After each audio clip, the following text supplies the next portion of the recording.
से स्वाभाविक रूप से जीवित बचे लोगों के बीच थोड़ी हलचल मच गई, क्योंकि सर्वनाश की शुरुआत के बाद से ऐसा पहली बार हुआ था। अगर आप खाना नहीं चाहते तो मत खाइए, बड़ी बड़ी बातें करना बंद कीजिए। शिकायत करने वाले दोस्तों के समूह को एक महिला की आवाज ने बाधित किया। जब उन्होंने मुड़कर देखा तो दो लड़कियां उन्हें ठंडे भाव से देख रही थी और उनके हाथ में सफेद चावल का एक कटोरा था। तुम लड़कियां भी तो सफेद चावल ही खाती हो, पर तुम उस लड़के का समर्थन करती हो जिस छात्र ने पहले बात की थी। उसने उनकी ओर ऐसे देखा जैसे वे पागल हो।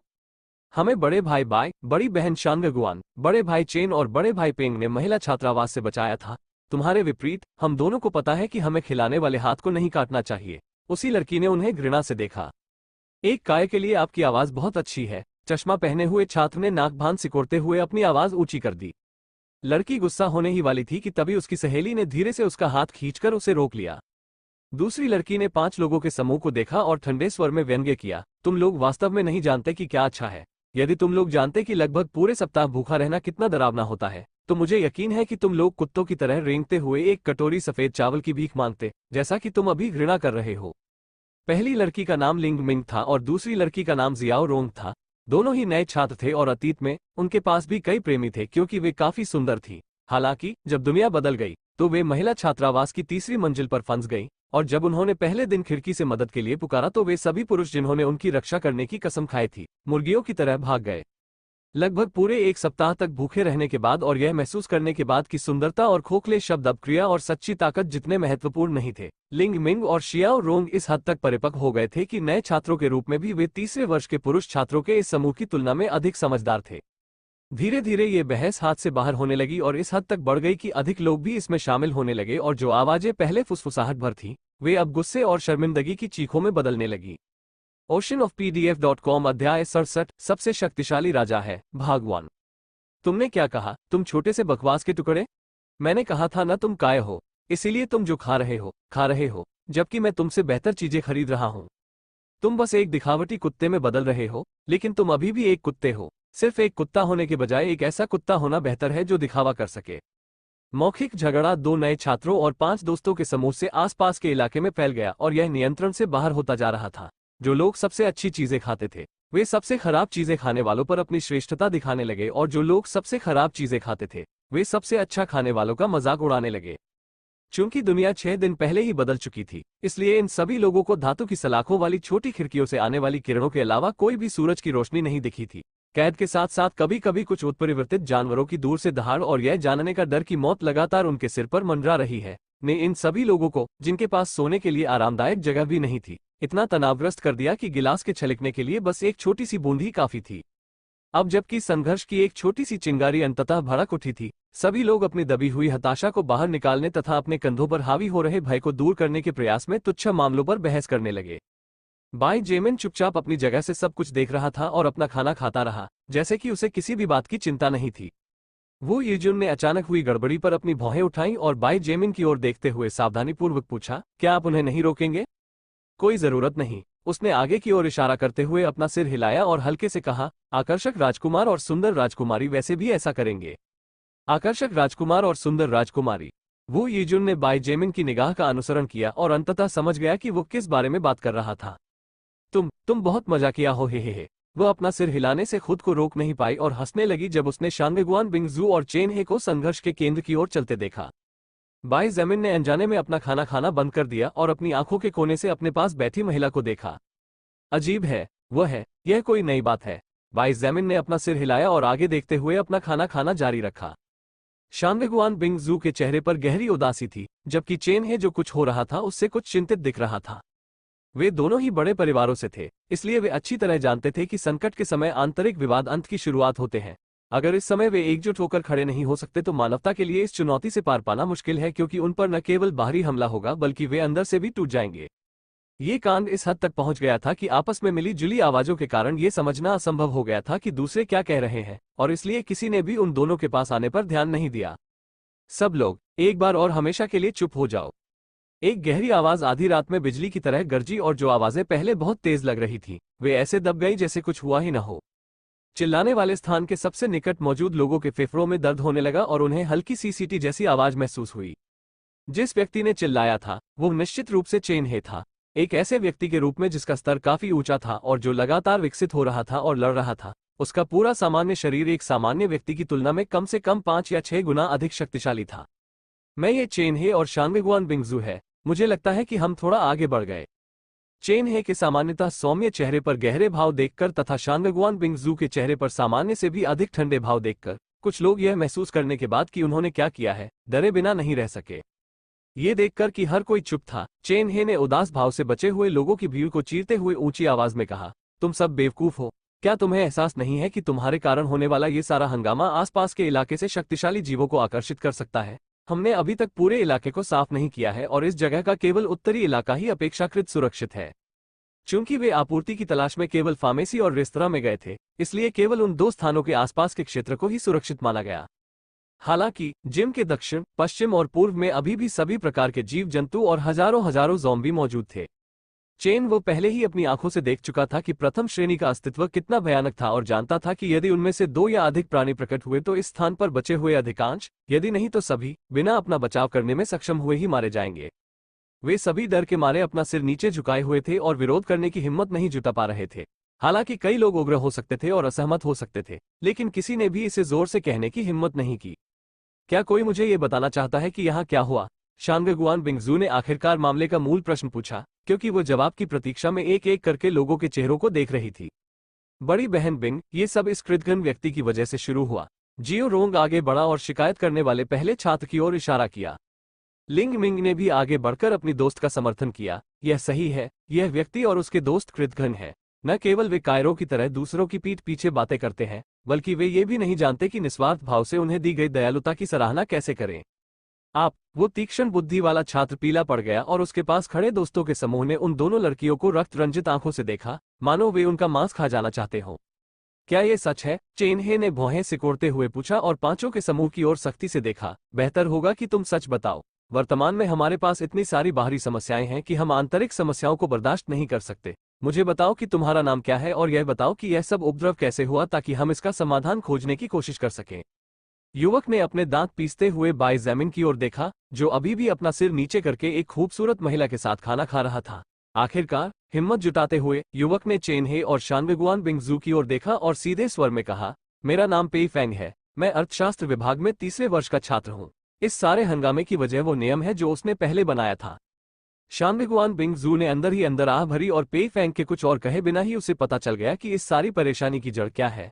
उसने उसकी तरफ देखा और उदासीनता से कहा, क्या तुम बाई जैमिन द्वारा बनाए गए उस नियम की बात कर रहे हो जिसमें योगदान के आधार पर आपूर्ति वितरित की जाती है? पेई फेंग शुरुआती डर के बाद शांत हो गया और बिना किसी हिचकिचाहट के सिर हिला दिया। उसने वहां मौजूद सभी लोगों की तरफ देखा और जोर से कहा, यह सही है, ये बकवास नियम है। मुझे यकीन है कि यहाँ हर कोई इस पूरी बात से मन ही मन परेशान है।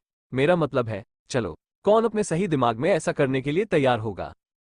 वहां जाओ जहां एक उत्परिवर्तित मच्छर अचानक प्रकट हो सकता है और हमें सुखाकर मार सकता है। यहां तक कि जो लोग पेट भर खाने के लिए वहां जाने के लिए सहमत हुए, वे भी निश्चित रूप से मुझसे सहमत होंगे, लेकिन ऐसा करने के लिए वे दायित्व के कारण सहमत हुए थे। oceanofpdf.com अध्याय 68 सबसे शक्तिशाली राजा है, भाग 2 अंतिम। पेई वांग की बातें सुनकर कुछ लोगों ने अपना सिर नीचे कर लिया और कुछ लोग आपस में कानाफूसी करने लगे। कोई भी इस बात से इनकार नहीं कर सकता था कि उसने जो कुछ कहा था वो कुछ हद तक सच था। आखिर कौन अपनी जान जोखिम में डालने को तैयार था, जब तक कि ऐसा करना बेहद जरूरी न हो? दरअसल अब तक मरने वाले ज्यादातर छात्र इसलिए मारे गए थे क्योंकि उन्होंने तब भी लड़ने की हिम्मत नहीं की थी जब लाशों ने उन्हें घेर लिया था और उनके पास कोई रास्ता नहीं बचा था। यहाँ तक कि जो लोग रसद संबंधी काम करने के लिए बाहर जाने के लिए सहमत हुए थे, उनमें से कुछ ऐसे भी थे जो केवल इसलिए ऐसा करते थे ताकि वे अपना पेट भर सकें, किसी अन्य विशेष कारण से नहीं। अगर उन्हें चुनना होता तो वे स्वाभाविक रूप से सबसे सुरक्षित जगह पर रहना पसंद करते। बस इतना ही कहना चाहती थी तुम। पेई वांग के भाषण समाप्त करने के बाद शांगगुआन बिंगजू ने धीरे से सिर हिलाया और उसी उदासीन भाव से उसकी ओर देखा जिससे ये समझना मुश्किल हो गया कि उसके विचार क्या थे। यह सही है, पेई वांग ने सिर हिलाया। अब उसे और अधिक आत्मविश्वास महसूस हो रहा था क्योंकि कोई भी उसके पिछले शब्दों का खंडन नहीं कर रहा था। हम सभी के समान ही व्यवहार प्राप्त करना चाहेंगे। आखिरकार अगर कोई भी मौजूद व्यक्ति काम नहीं करना चाहता है तो इसका मतलब यह नहीं है कि हम पर दबाव डाला जा सकता है ना? या फिर क्या हमें भूखा रहने के लिए छोड़ दिया जाएगा? शांगगुआन बिंगजू ने थकावट से आह भरी और पेई वांग को ऐसे देखा जैसे वो मूर्ख हो। मुझे नहीं लगता कि यहाँ कोई भूखा मर रहा है। अतीत में लोग काम करते थे और अपने प्रयासों के आधार पर वेतन कमाते थे, और अब जब समाज अराजकता में है तो लोगों को अभी भी किसी तरह काम चलाने के लिए सहयोग करना पड़ता है। चूंकि हमारी वर्तमान स्थिति में पैसे का कोई महत्व नहीं है, इसलिए भोजन सबसे अच्छी मुद्रा है। क्या आप बेहतर खाना चाहते हैं? फिर काम करो और कमाओ। ये कहते हुए शानविगुआन बिंगजू ने मुड़कर जाना चाहा, लेकिन अचानक रुक गया और पेई वान को ठंडे नजर से देखने लगा।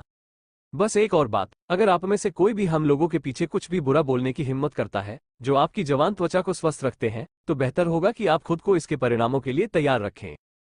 चेन हे ने वहां मौजूद सभी लोगों की ओर देखा और कहा, यदि आप में से कोई भी हमारे नियमों से असहमत है तो आप जा सकते हैं।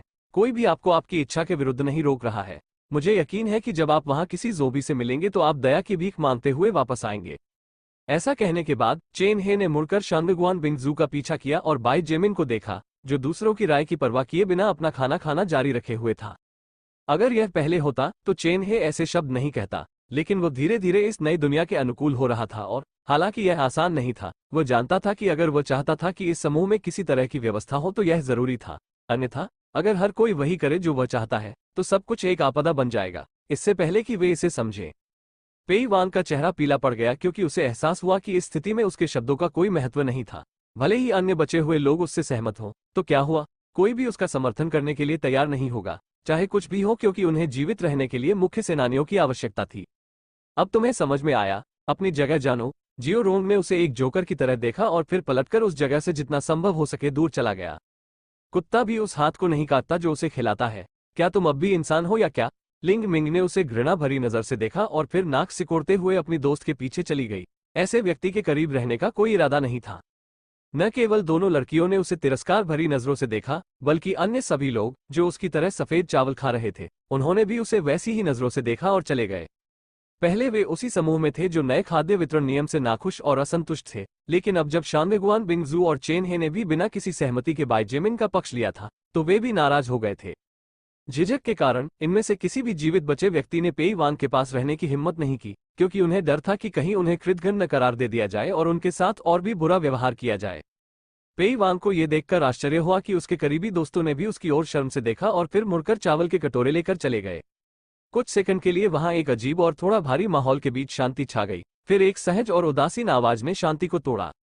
यह मांस सचमुच अच्छा है। सभी ने आवाज के स्रोत का अनुसरण किया और देखा कि कैसे बाई जेमिन ने अपना कटोरा एक तरफ रख दिया और फिर धीरे से खड़ा हो गया। उसने हल्की मुस्कान के साथ पेई वान की ओर देखा और बिना कुछ कहे चुपचाप मुड़कर चला गया। वो और क्या कर सकता था, जब सब कुछ पहले ही स्पष्ट हो चुका था, तो इस मामले को आगे बढ़ाना, क्या ये खुद को काय और तुच्छ चींटी के स्तर पर गिराना नहीं था? बाई जेमिन के पास करने के लिए और भी बेहतर काम थे और पेई वान की छोटी सी हरकत उसे किसी भी तरह से प्रभावित नहीं कर सकती थी। कुछ देर बाद वो यीजुन की आवाज सबके कानों तक पहुंची। बस आपको याद दिलाना है, क्योंकि आपको वर्तमान स्थिति का एहसास नहीं है।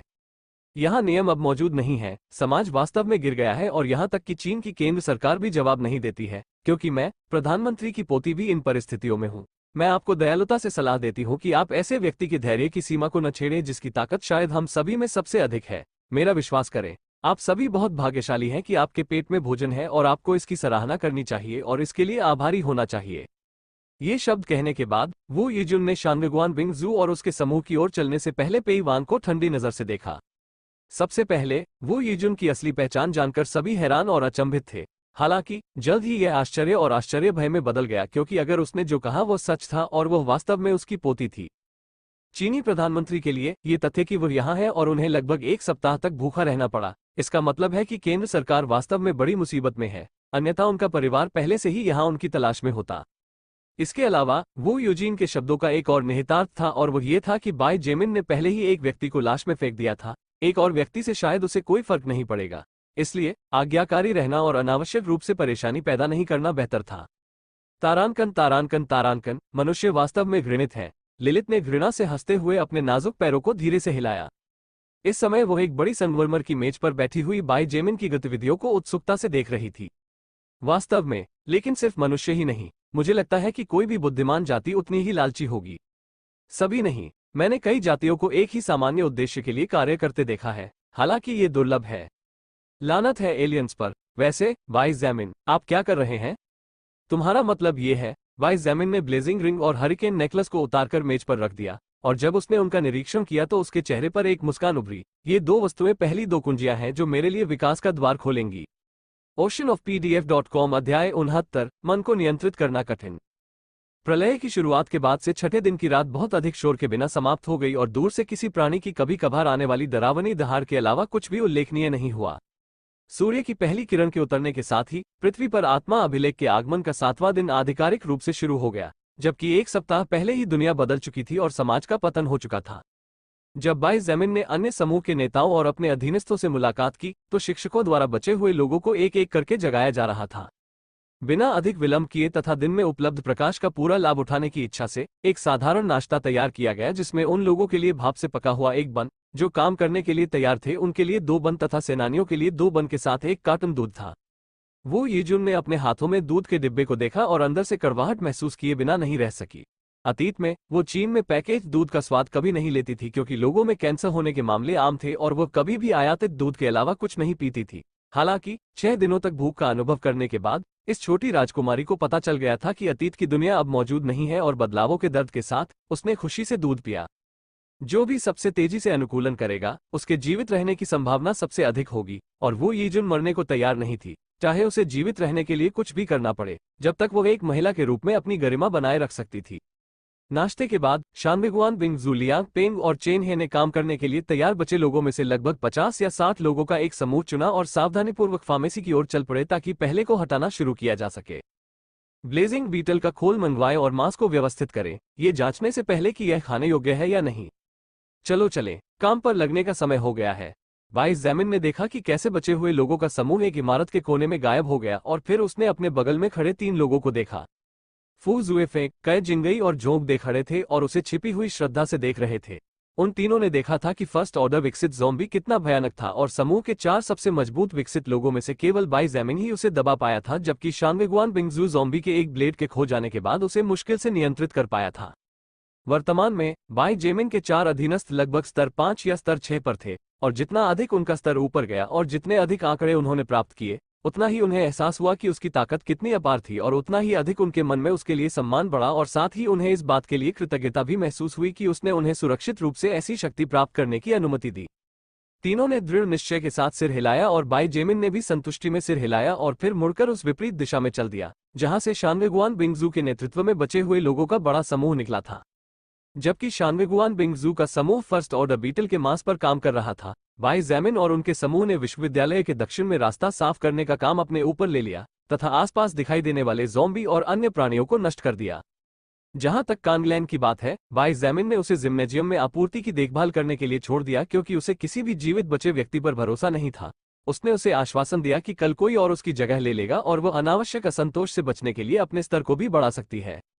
फू जुएफेंग, कै जिंगई और जोंग डे के साथ बाई ज़ैमिन से अलग हो गए और पश्चिमी क्षेत्र में एक समूह के रूप में आगे बढ़ने लगे। फू जुएफेंग 2 बड़े रसोई के ब्लेड का उपयोग कर रहा था क्योंकि वह वास्तव में इसे संभालने की आदत डालना चाहता था। खंजर जैसे हथियार दूसरी ओर कै जिंगई और जोंग डे दोनों के पास लोहे के पाइप थे जिनके सिरों को पॉलिश किया गया था ताकि लाश की कमजोर सुरक्षा को भेदना बेहद तेज हो। यहां तक कि यदि स्तर 9 या 10 का उत्परिवर्तित कुत्ता भी प्रकट हो जाए तथा स्तर 5 या 6 के तीनों मिलकर काम करें तो वे आसानी से बाई ज़ैमिन को घटनास्थल पर पहुंचने के लिए समय दे सकते हैं। इसलिए जब तक कोई चपलता आधारित राक्षस या उच्च स्तर का प्राणी प्रकट नहीं होता तब तक वे अपने आप ठीक रहेंगे। उन तीनों ने बहुत बढ़िया काम किया क्योंकि जब उनमें से किसी की सहनशक्ति खत्म हो जाती थी तो दूसरा व्यक्ति थके हुए व्यक्ति की जगह ले लेता था ताकि वे आराम कर सकें। धीरे धीरे और निश्चित रूप से दक्षिण पश्चिम क्षेत्र में लाशों को 3 लोगों द्वारा एक एक करके नष्ट किया जाने लगा, जो पहले सामान्य बचे हुए लोगों से ज्यादा कुछ नहीं थे, लेकिन उनकी बहादुरी और साहस की बदौलत उन्हें विकसित इंसान बनने का शानदार अवसर मिला। इस बीच बाई ज़ैमिन व्यायामशाला के दक्षिण पूर्व की ओर किसी भी शत्रु जीव को नष्ट करने का ध्यान रख रहा था तथा धीरे धीरे विश्वविद्यालय के दक्षिण की ओर बढ़ रहा था। यद्यपि वो चाहता तो बहुत तेजी से कार्य कर सकता था, लेकिन वर्तमान में जब आसपास कोई नहीं था, उस दुर्लभ अवसर का लाभ उठाते हुए बाई ज़ैमिन अपने रक्त हेरफेर कौशल के साथ अभ्यास कर रहा था और अपने शरीर के अंदर मन को यथासंभव नियंत्रित करने की कोशिश कर रहा था। 3 लाशें हवा में सूंघ रही थी और उनके कान फड़क रहे थे, इससे पहले कि उनकी बेजान सफेद आंखें आगे की ओर देखें। भूखे जानवर जैसी 3 दहाड़े लगाते हुए तीनों लाशें कुछ मीटर दूर जीवन के स्रोत की ओर बढ़ने लगी, चाहे कौन मजबूत था या कमजोर। बाई ज़ैमिन ने अपनी उपस्थिति छिपाने की कोई कोशिश नहीं की और न ही उसने अपने कदमों को शांत करने की कोशिश की ताकि ज़ॉम्बी उसे देख न सके। 10 मीटर से थोड़ा ज्यादा दूर 3 ज़ॉम्बी को आते देख उसने अपने कदम रोक लिए और धीरे से अपने बैग से खून की बोतल निकाली। बोतल का लगभग 3/4 भाग पक्की जमीन पर गिराने के बाद वह रुका और गहरी सांस ली। फिर उसने अपना पूरा ध्यान खून पर केंद्रित किया, लाशों को नजरअंदाज कर दिया। उसने 3 पतले लेकिन शक्तिशाली भेदी भालों की कल्पना की। जैसे ही उसने मन को अंदर प्रवाहित करना शुरू किया, कुछ सेकंड बाद लगभग 1 मीटर के 3 लाल भाले जमीन पर पड़े थे और तरल रक्त कहीं नहीं दिख रहा था। तीनों लाल भाले असली भालों की तरह लग रहे थे, जिन्हें किसी लोहार के हाथों से गढ़ा गया था, और किसी के लिए भी यह सोचना कठिन होगा कि कुछ सेकंड पहले वे केवल तरल रक्त के पोखर थे, क्योंकि हालांकि उन पर कोई विशेष सजावट नहीं थी, फिर भी वे वास्तव में अच्छी तरह से बने हुए थे। उसके हाथ की एक लहर से तीनों भाले मन की एक लहर से घिर गए और हवा में तैरने लगे तथा लाशों की ओर बढ़े तथा उनके सिरों पर सटीक निशाना साधते हुए वार किया। बाई ज़मीन ने असंतुष्टि में भौहें सिकोड़ी। वास्तव में उसने रक्त भाले बनाने के लिए केवल 3 मन अंक खर्च किए थे और उन्हें जुटाने के लिए 3 और, ये देखते हुए कि उसने कम से कम 20 अंक खर्च किए थे, यह एक काफी सुधार था। हालांकि समस्या समय की थी। बाई ज़मीन ने भाले बनाने की प्रक्रिया की कल्पना करते हुए अपने मन को सावधानी से हिलाने में लगभग 20 सेकंड का समय लिया था, और यह बहुत लंबा था। इस परिस्थिति में ये ठीक था क्योंकि ज़ॉम्बी केवल 3 थे और धीमे थे, लेकिन वास्तविक युद्ध में वो ऐसा करने का जोखिम नहीं उठा सकता था। oceanofpdf.com अध्याय 70 निकास मार्ग साफ करने की शुरुआत। नहीं, समय ही एकमात्र समस्या नहीं है। बाई ज़मीन ने अपना सिर हिलाया और उसके चेहरे पर तनाव और गहरा हो गया क्योंकि उसे एहसास हुआ कि चीजें पहले से कहीं ज्यादा जटिल थीं। समय ही मुख्य समस्या थी क्योंकि वर्तमान में उसके दुश्मन केवल 3 निम्न स्तर के ज़ॉम्बी थे जो कछुए की गति से चलते थे, लेकिन भले ही वे धीमी गति से आगे बढ़ रहे हों, अगर ज़ॉम्बी की संख्या इतनी ज्यादा हो कि बाई ज़मीन कुछ अन्य को मारने का ध्यान रखते हुए पहले ही दूरी कम कर लेता, तो कुछ भी सार्थक नहीं होता। लेकिन एक और समस्या जिसे बाई ज़मीन ने लगभग नजरअंदाज कर दिया था, वो थी एकाग्रता। इस स्थिति में ये ठीक था क्योंकि वो अपने दुश्मन की कमजोरियों और ताकतों को जानता था, लेकिन क्या उसके लिए अपने अनजान दुश्मनों के खिलाफ ऐसा कुछ करना संभव था? हर विवरण पर ध्यान से विचार करने के बाद बाई ज़मीन को जो जवाब मिला वो एक जोरदार नहीं था। अपने शरीर को सुरक्षित रखने और यथासंभव अधिक से अधिक चोट लगने से बचने की कोशिश करते हुए वो किसी हथियार या वस्तु के आकार को बनाने और कल्पना करने और फिर युद्ध के मैदान में घूमते समय अपने मन को सावधानी से जुटाने पर ध्यान केंद्रित करने का समय कैसे पा सकता था? एक ही समय में इतने सारे काम करना न केवल बेहद मुश्किल था, बल्कि इससे वो एक पल के लिए अपनी सुरक्षा पर ध्यान भी खो सकता था और उसी पल उसकी जान भी जा सकती थी। ये सचमुच कठिन है। दक्षिण पूर्व दिशा में आगे बढ़ने से पहले उसने अपना सिर खुजाते हुए आह भरी। जब भी ज़ॉम्बी के छोटे छोटे समूह दिखाई देते, तो बाई ज़मीन उन्हें गिनी पिग की तरह इस्तेमाल करता और मन पर अपना नियंत्रण रखता, ताकि उसे बेहतर तरीके से चलाने के लिए उसे कम एकाग्रता की जरूरत पड़े। रक्त भालों के निर्माण की कल्पना करने का सबसे अच्छा तरीका जानने की कोशिश करते हुए बाई ज़मीन इस निष्कर्ष पर पहुंचे थे कि हथियार के रूप को लगातार बदलने के बजाय दूसरों पर ध्यान केंद्रित करने से पहले एक रूप में महारत हासिल करना बेहतर था। उनका फर्स्ट ऑर्डर ब्लड मैनिपुलेशन कौशल जीवित दुश्मनों के खिलाफ शक्तिशाली था जो दर्द महसूस करने में सक्षम थे। हालांकि तरल से ठोस अवस्था में रक्त को आकार देने और नियंत्रित करने के लिए इसका उपयोग करना संभव था, लेकिन कठिनाई बहुत अधिक थी क्योंकि यह 100% बाई ज़मीन की कल्पना पर निर्भर था। रूपांतरण प्रक्रिया के दौरान उसे हथियार बनाने की प्रक्रिया की कल्पना करनी पड़ी और उसे आकार देना पड़ा, और युद्ध के बीच में ऐसा करना आसान नहीं था। वास्तव में वो इसे अधिक आसानी से करने में सक्षम था। शायद सर्वनाश शुरू होने से पहले उसके काम की बदौलत या कठिनाई कई परतों से अधिक होगी। जैसे जैसे बाई ज़मीन आगे बढ़ता गया, कभी कभी कई दर्जन ज़ॉम्बी के समूह दिखाई देने लगे और एक बड़ा समूह भी था जिसमें 100 ज़ॉम्बी थे जो किसी एक रास्ते में फंस गए थे, लेकिन जब उन्हें उसकी मौजूदगी का एहसास हुआ तो उन्होंने उस पर हमला करना शुरू कर दिया। ऐसे मामलों में बाई ज़मीन ज़ॉम्बी के समूह के अंदर और बाहर जाते समय जुबान तलवार का इस्तेमाल करता था, उनके सिर को उनके शरीर से अलग करता था और खून के तालाब बनाता था। यहाँ तक कि जब उसने कई 2 लीटर की बोतलें खून से भर दी, तब भी उसके रास्ते में हर जगह खून ही खून था और लाशों के कटे हुए शव बहुत तेजी से जमा होने लगे। दूसरी ओर जब बाई ज़मीन को एक साथ कई काम करने के कारण सिरदर्द हो रहा था, लिलित एक इमारत की छत पर बैठकर सब कुछ देख रही थी। उसके खूबसूरत चेहरे पर हल्की सी मुस्कान थी और उसकी सुस्त आंखें उस इंसान को देख रही थी जो कभी कभी अपनी हताशा दूर करने के लिए बेजान लाशों को लात मार रहा था।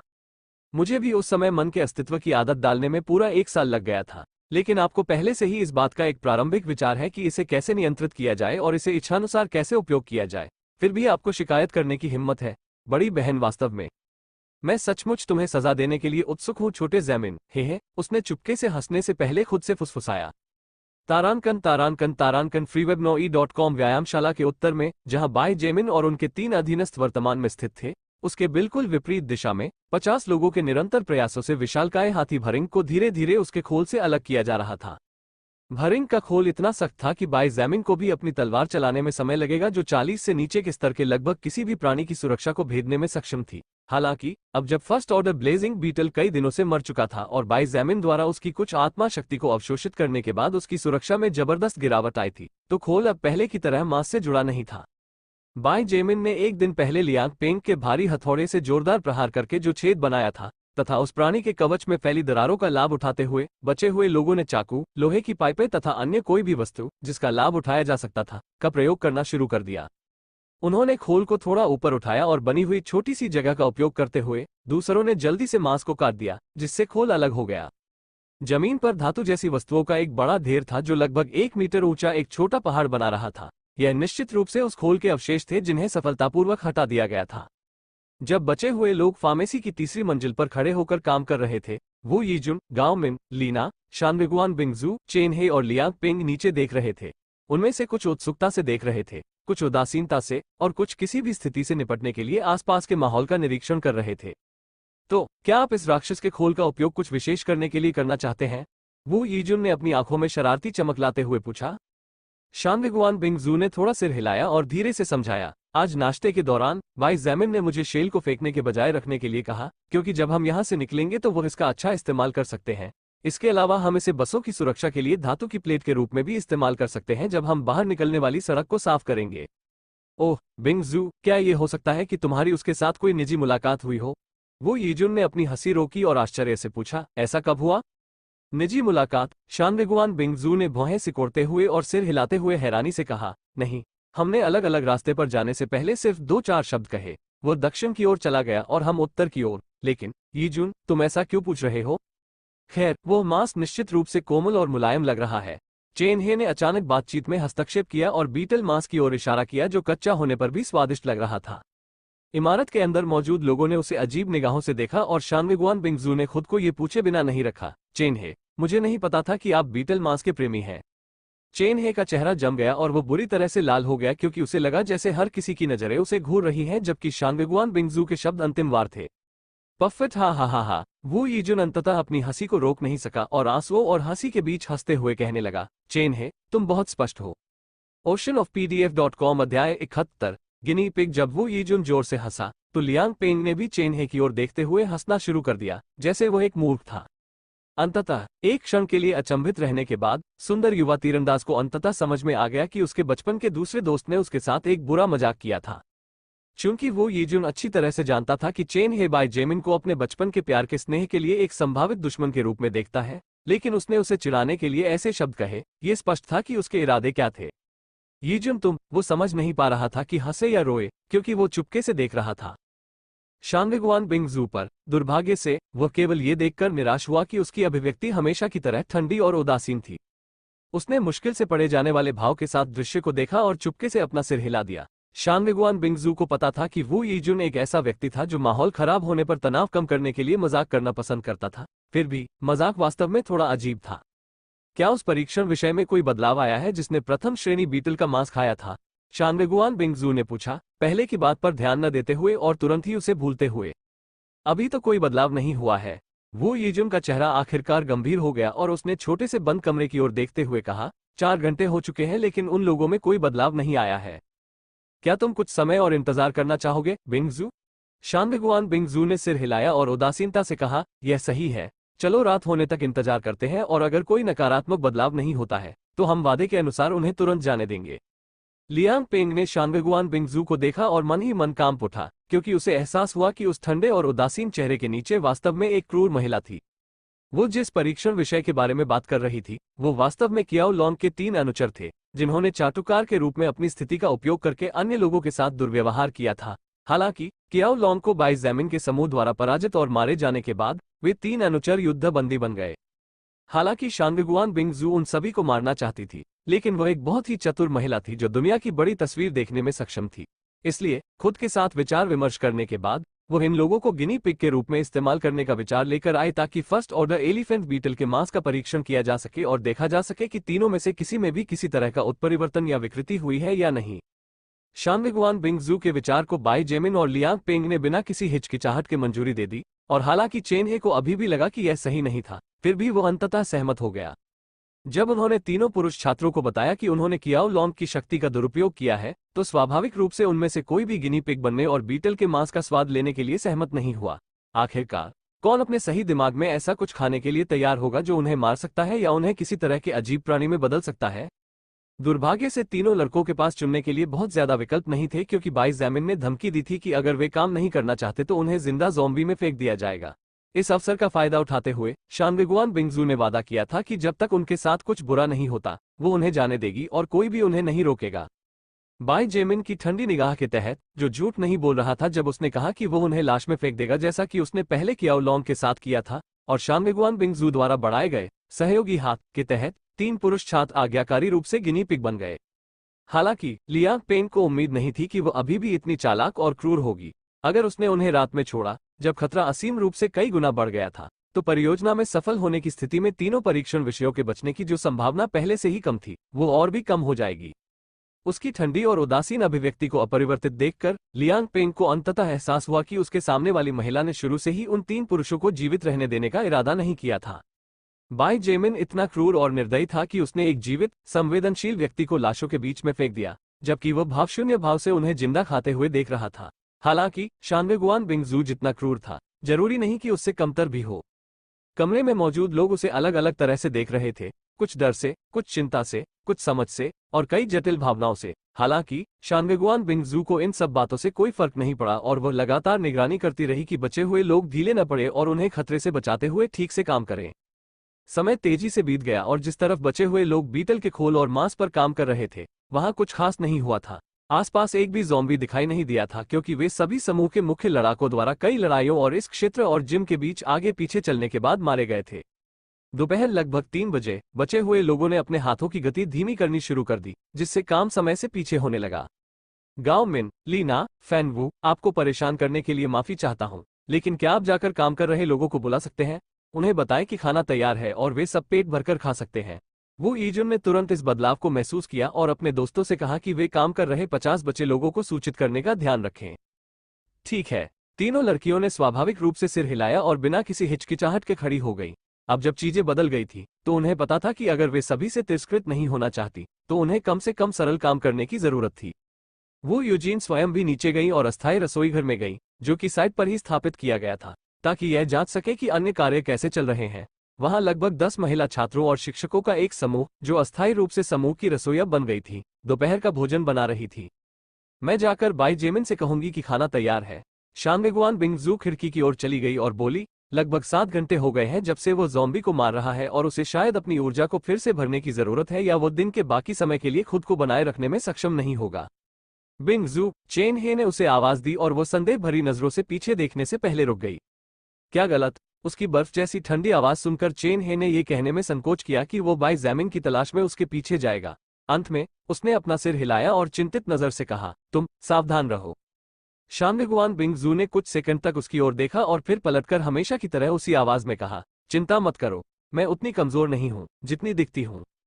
कहने को कुछ भी न होने और प्रतिक्रिया की प्रतीक्षा किए बिना वो खिड़की से बाहर कूद गई और तितली की तरह तैरने लगी जब तक कि उसके पैर जमीन पर नहीं आ गए। फिर उसकी गति बढ़ गई और वो कुछ ही सेकंड में सभी की नजरों से ओझल हो गई। oceanofpdf.com अध्याय 72, प्रारंभिक विकास आवश्यकताओं को पूरा करना। दूसरी ओर बाई जैमिन ने पूरी सुबह, दोपहर और दोपहर के 2 या 3 घंटे बिना आराम किए एक के बाद एक ज़ॉम्बी को खत्म करने में बिताए। यही बात फू जुएफे, कई जिंगई और झोंक दे के लिए भी सच थी, जो उस विपरीत दिशा की देखभाल कर रहे थे जिससे वो निपट रहा था। हालांकि बाई जेमिन अपनी उच्च सहनशक्ति के कारण अच्छा प्रदर्शन कर रहे थे, जो उनके उच्चतम शारीरिक आंकड़ों के कारण एक भयावह बिंदु पर पहुंच गई थी, लेकिन कई जिंगई और अन्य 2 के लिए ऐसा नहीं कहा जा सकता था। कई घंटों तक लगातार लड़ने के बाद तीनों के समूह की सहनशक्ति उनकी गति के साथ नहीं रह सकी, क्योंकि उनके लिए बारी बारी से हमला करना और चार्ज को धीमा करना भी मुश्किल था। हालांकि उन्होंने कुछ ज़ॉम्बी को मार दिया था और लगभग 8 या 9 स्तर तक आगे बढ़ गए थे। मानसिक थकान के कारण सभी की सहनशक्ति सामान्य से अधिक दर से गिर रही थी। कोई अन्य विकल्प न होने के कारण बाई जेमिन के 3 अधीनस्थों ने अलग अलग खोज को छोड़ दिया और दक्षिण पूर्वी क्षेत्र की ओर चल पड़े, खून और ज़ॉम्बी की लाशों के निशानों का पीछा करते हुए उसे ढूंढने और कुछ आराम करने के लिए, क्योंकि उन्हें वास्तव में इसकी आवश्यकता थी, अन्यथा वे अनावश्यक चोटों का शिकार हो सकते थे या इससे भी बदतर, किसी ज़ॉम्बी द्वारा खरोंचे जाने और इस प्रक्रिया में संक्रमित हो सकते थे। कई मिनट तक चलने और खोजने के बाद तीनों को अंततः कई लाशों के गुर्राने की आवाज सुनाई दी। साथ ही शवों और सिरों के लगातार जमीन पर गिरने की आवाज भी सुनाई दी। तीनों ने एक दूसरे की ओर देखा और फिर तेजी से आगे बढ़ गए तथा 2 ब्लॉक तक दौड़ने और एक कोने पर पहुंचने के बाद जब उन्होंने अपने सामने का दृश्य देखा तो उनके कदम वहीं रुक गए।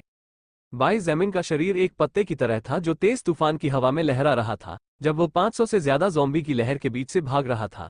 एक पल के लिए वह एक तरफ था लेकिन अगले ही पल उसका शरीर धुंधला हो गया और फिर वह एक अलग जगह पर दिखाई दिया। उसके पीछे हवा में दर्जनों ज़ॉम्बी के सिर उड़ रहे थे। स्वुश स्वुश स्वुश, धमाक धमाक धमाक धमाक। जुबान तलवार के ब्लेड से हवा के 2 टुकड़े होने की आवाज और साथ ही बाई जेमिन के लातों के ज़ॉम्बीज की खोपड़ियों से टकराने और उन्हें कीमा बना देने से होने वाली आवाज पूरे ब्लॉक में गूंज रही थी और उसकी प्रतिध्वनि आसपास की इमारतों तक जा पहुंची थी। क्योंकि बाई ज़ैमिन ज्यादातर अपनी तलवार का इस्तेमाल करता था, इसलिए कम ही लोग इस तथ्य को जानते थे कि वो वास्तव में सभी प्रकार की मार्शल आर्ट में बेहद कुशल था और केवल शानवेगुआन बिंगजू, लियांग पेंग और चेन हे ने उसे जिम में आने के पहले दिन कैफेटेरिया में देखा था। लेकिन वास्तविकता ये थी कि वर्तमान में उसके शरीर का हर हिस्सा एक घातक हथियार था जो कुछ ही सेकंड में अपने दुश्मनों की जान लेने में सक्षम था और उसके लगभग 100 स्ट्रेंथ पॉइंट्स की बदौलत उसकी एक लात ऐसी चीज नहीं थी जिसे कोई सामान्य जीवित प्राणी झेल सके। फू जुएफेंग, कै जिंगई और जोंग दे की भयभीत और हैरान निगाहों के सामने लगभग आधे हजार ज़ॉम्बी की छोटी भीड़ 5 मिनट में पूरी तरह से नष्ट हो गई और कुचल दी गई।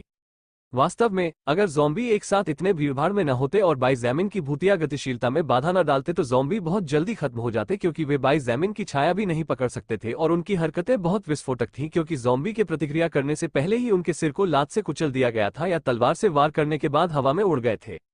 ओह, बाई ज़ैमिन ने जोर से और अतिरंजित सांस छोड़ी क्योंकि उसने सोचा। उन्होंने कहा कि इतने सारे ज़ॉम्बीज को नजदीक से आकर्षित न करना ही बेहतर होगा क्योंकि उनकी गतिशीलता बहुत प्रभावित हुई थी और जब तक वो मैना को ठीक से नियंत्रित नहीं कर सकते और अपने रक्त हेरफेर कौशल पर कुछ महारत हासिल नहीं कर सकते तब तक उनकी चपलता कई लेकिन कमजोर दुश्मनों के खिलाफ उनका सबसे मजबूत हथियार थी। ओह, बाई ज़ैमिन ने पलटकर देखा और जब उसने तीनों को कई मीटर दूर खड़े देखा तो वो थोड़ा हैरान हुआ। दोस्तों, क्या हुआ? कै जिंगई ने बाई ज़ैमिन के बुलाने पर सबसे पहले प्रतिक्रिया दी। वह आगे बढ़ी और उन्हें समझाने लगी कि वे क्यों आए हैं। उनके पीछे पीछे फू जुएफेंग और जोंग दे भी आ गए। बाई ज़ैमिन ने उसकी बातें सुनी और सहजता से सिर हिलाया और उन्हें ज्यादा चिंता न करने के लिए कहा और उनके अच्छे काम के लिए उन्हें बधाई दी। हालांकि उसका ध्यान उन तीनों के कदमों पर केंद्रित था, चाहे वो फू जुएफेंग हो, जोंग दे हो या कै जिंगई। उन तीनों के कदम स्थिर थे और जिस तरह से वो बिना कांपते हुए बोल रही थी उससे ऐसा लग रहा था कि वो किसी खास चीज से डरी हुई या भयभीत नहीं थी। कई लोगों के लिए यह महत्वहीन हो सकता है, लेकिन बाई ज़ैमिन, जिसने पृथ्वी पर सर्वश्रेष्ठ विशेष बलों के सैनिकों का अनुभव प्राप्त किया था, के लिए 3 लोगों को देखना जो पहले सामान्य छात्र थे, बिना किसी हिचकिचाहट के खून के तालाब और सैकड़ों लाशों से गुजरते हुए देखना प्रशंसा की बात थी। अगर यह अतीत में होता तो उनके सामने खूनी दृश्य देखना ही उन्हें मौत के मुंह में धकेलने के लिए पर्याप्त होता। फिर भी वे यहाँ सड़ती हुई लाशों के बीच ऐसे चल रहे थे जैसे कि यह कोई बड़ी बात नहीं थी। बेशक बाई ज़ैमिन जानता था कि ऐसा इसलिए संभव था क्योंकि वे तीनों लगातार ज़ॉम्बी से लड़ रहे थे जब से उसने उन्हें आत्मा शक्ति को अवशोषित करने का अवसर दिया और उनके लिए विकास के द्वार खोले। इसलिए इतने सारे ज़ॉम्बी को मारने के बाद, इतना खून और इतनी सारी मौतें देखने के बाद कै जिंगई और बाकी 2 लोग हवा में खून की लोहे जैसी गंध के आदी हो गए थे और उनकी आंखों में स्थिरता का एक संकेत था जो पहले मौजूद नहीं था। बाई ज़ैमिन स्वाभाविक रूप से मन ही मन प्रसन्न थे क्योंकि वे जितने अधिक प्रमुख होंगे उनकी दीर्घकालिक योजनाओं के लिए उतना ही बेहतर होगा। गर्जन! अचानक एक भयंकर दहाड़ गूंज उठी जिससे वहां उपस्थित 4 लोग चौंक गए। सावधान रहो और मेरे करीब रहो। बाई ज़ैमिन का चेहरा थोड़ा बदल गया लेकिन कै जिंगई और उनके 2 अन्य अधीनस्थों का चेहरा पीला पड़ गया जबकि उनके पैर कमजोर हो गए और किसी भी समय गिरने का खतरा पैदा हो गया। यह निश्चित रूप से प्रथम श्रेणी का प्राणी है। लिलित, जो दूर से ऊपर देख रही थी, थोड़ा उत्साहित हुई जब वह नीचे देखते हुए कई मीटर ऊपर आसमान में तैर रही थी। बाई ज़ैमिन, अब आप देखेंगे कि यदि यह आप है तो आत्मा रिकॉर्ड परीक्षण उतना असंभव नहीं है जितना लगता है। सुंदर सक्कुब्से की लाल आंखें प्रत्याशा के संकेत के साथ चमक उठी क्योंकि उसने चारों के समूह की दिशा में इमारतों के बीच एक छाया को चलते देखा। बिना किसी हिचकिचाहट के बाई ज़ैमिन ने अपने रक्त हेरफेर कौशल को स्वयं पर सक्रिय कर दिया क्योंकि उसने अपने परिवार की हत्या के भयानक दृश्य की कल्पना की थी। एड्रेनालाइन एक ऐसा पदार्थ था जिसे शरीर अपने आप स्रावित करता था और यह ऐसा कुछ नहीं था जिसे वो खुद नियंत्रित कर सकता था। इसलिए क्योंकि बाई ज़ैमिन अब निम्न स्तरीय प्रथम क्रम अस्तित्वों से डरता नहीं था, उसके पास किसी तरह उस पदार्थ का उत्पादन करने के तरीके को नियंत्रित करने के अलावा कोई विकल्प नहीं था जिसकी उसे विकास की आवश्यकताओं को पूरा करने और साथ ही साथ थोड़े समय के लिए अपनी युद्ध क्षमता में सुधार करने के लिए बहुत आवश्यकता थी। इसलिए हालांकि यह अप्रिय था और वह अपने परिवार के मारे जाने के बारे में सोचना भी नहीं चाहता था, इस समय वे ही एकमात्र ट्रिगर थे जो उसके डर को चरम स्तर तक ट्रिगर करने में सक्षम थे ताकि वो नियंत्रण से बाहर हो जाए। क्रोध और भय से भरकर उसने अपने दांत पीस लिए क्योंकि उसके शरीर में बड़ी मात्रा में एड्रेनालाइन का स्राव होने लगा था, एक ऐसा पदार्थ जो त्वरित रक्त द्वारा सामान्य गति से दोगुनी गति से ले जाया जा रहा था और उसके शरीर के प्रत्येक भाग और तंत्रिका से रक्त वाहिकाओं द्वारा प्रवाहित हो रहा था, जो प्रचंड रक्त प्रवाह से मेल खाने के लिए फूलने के बाद जीवित प्राणी के हृदय की तरह धड़क रहे थे।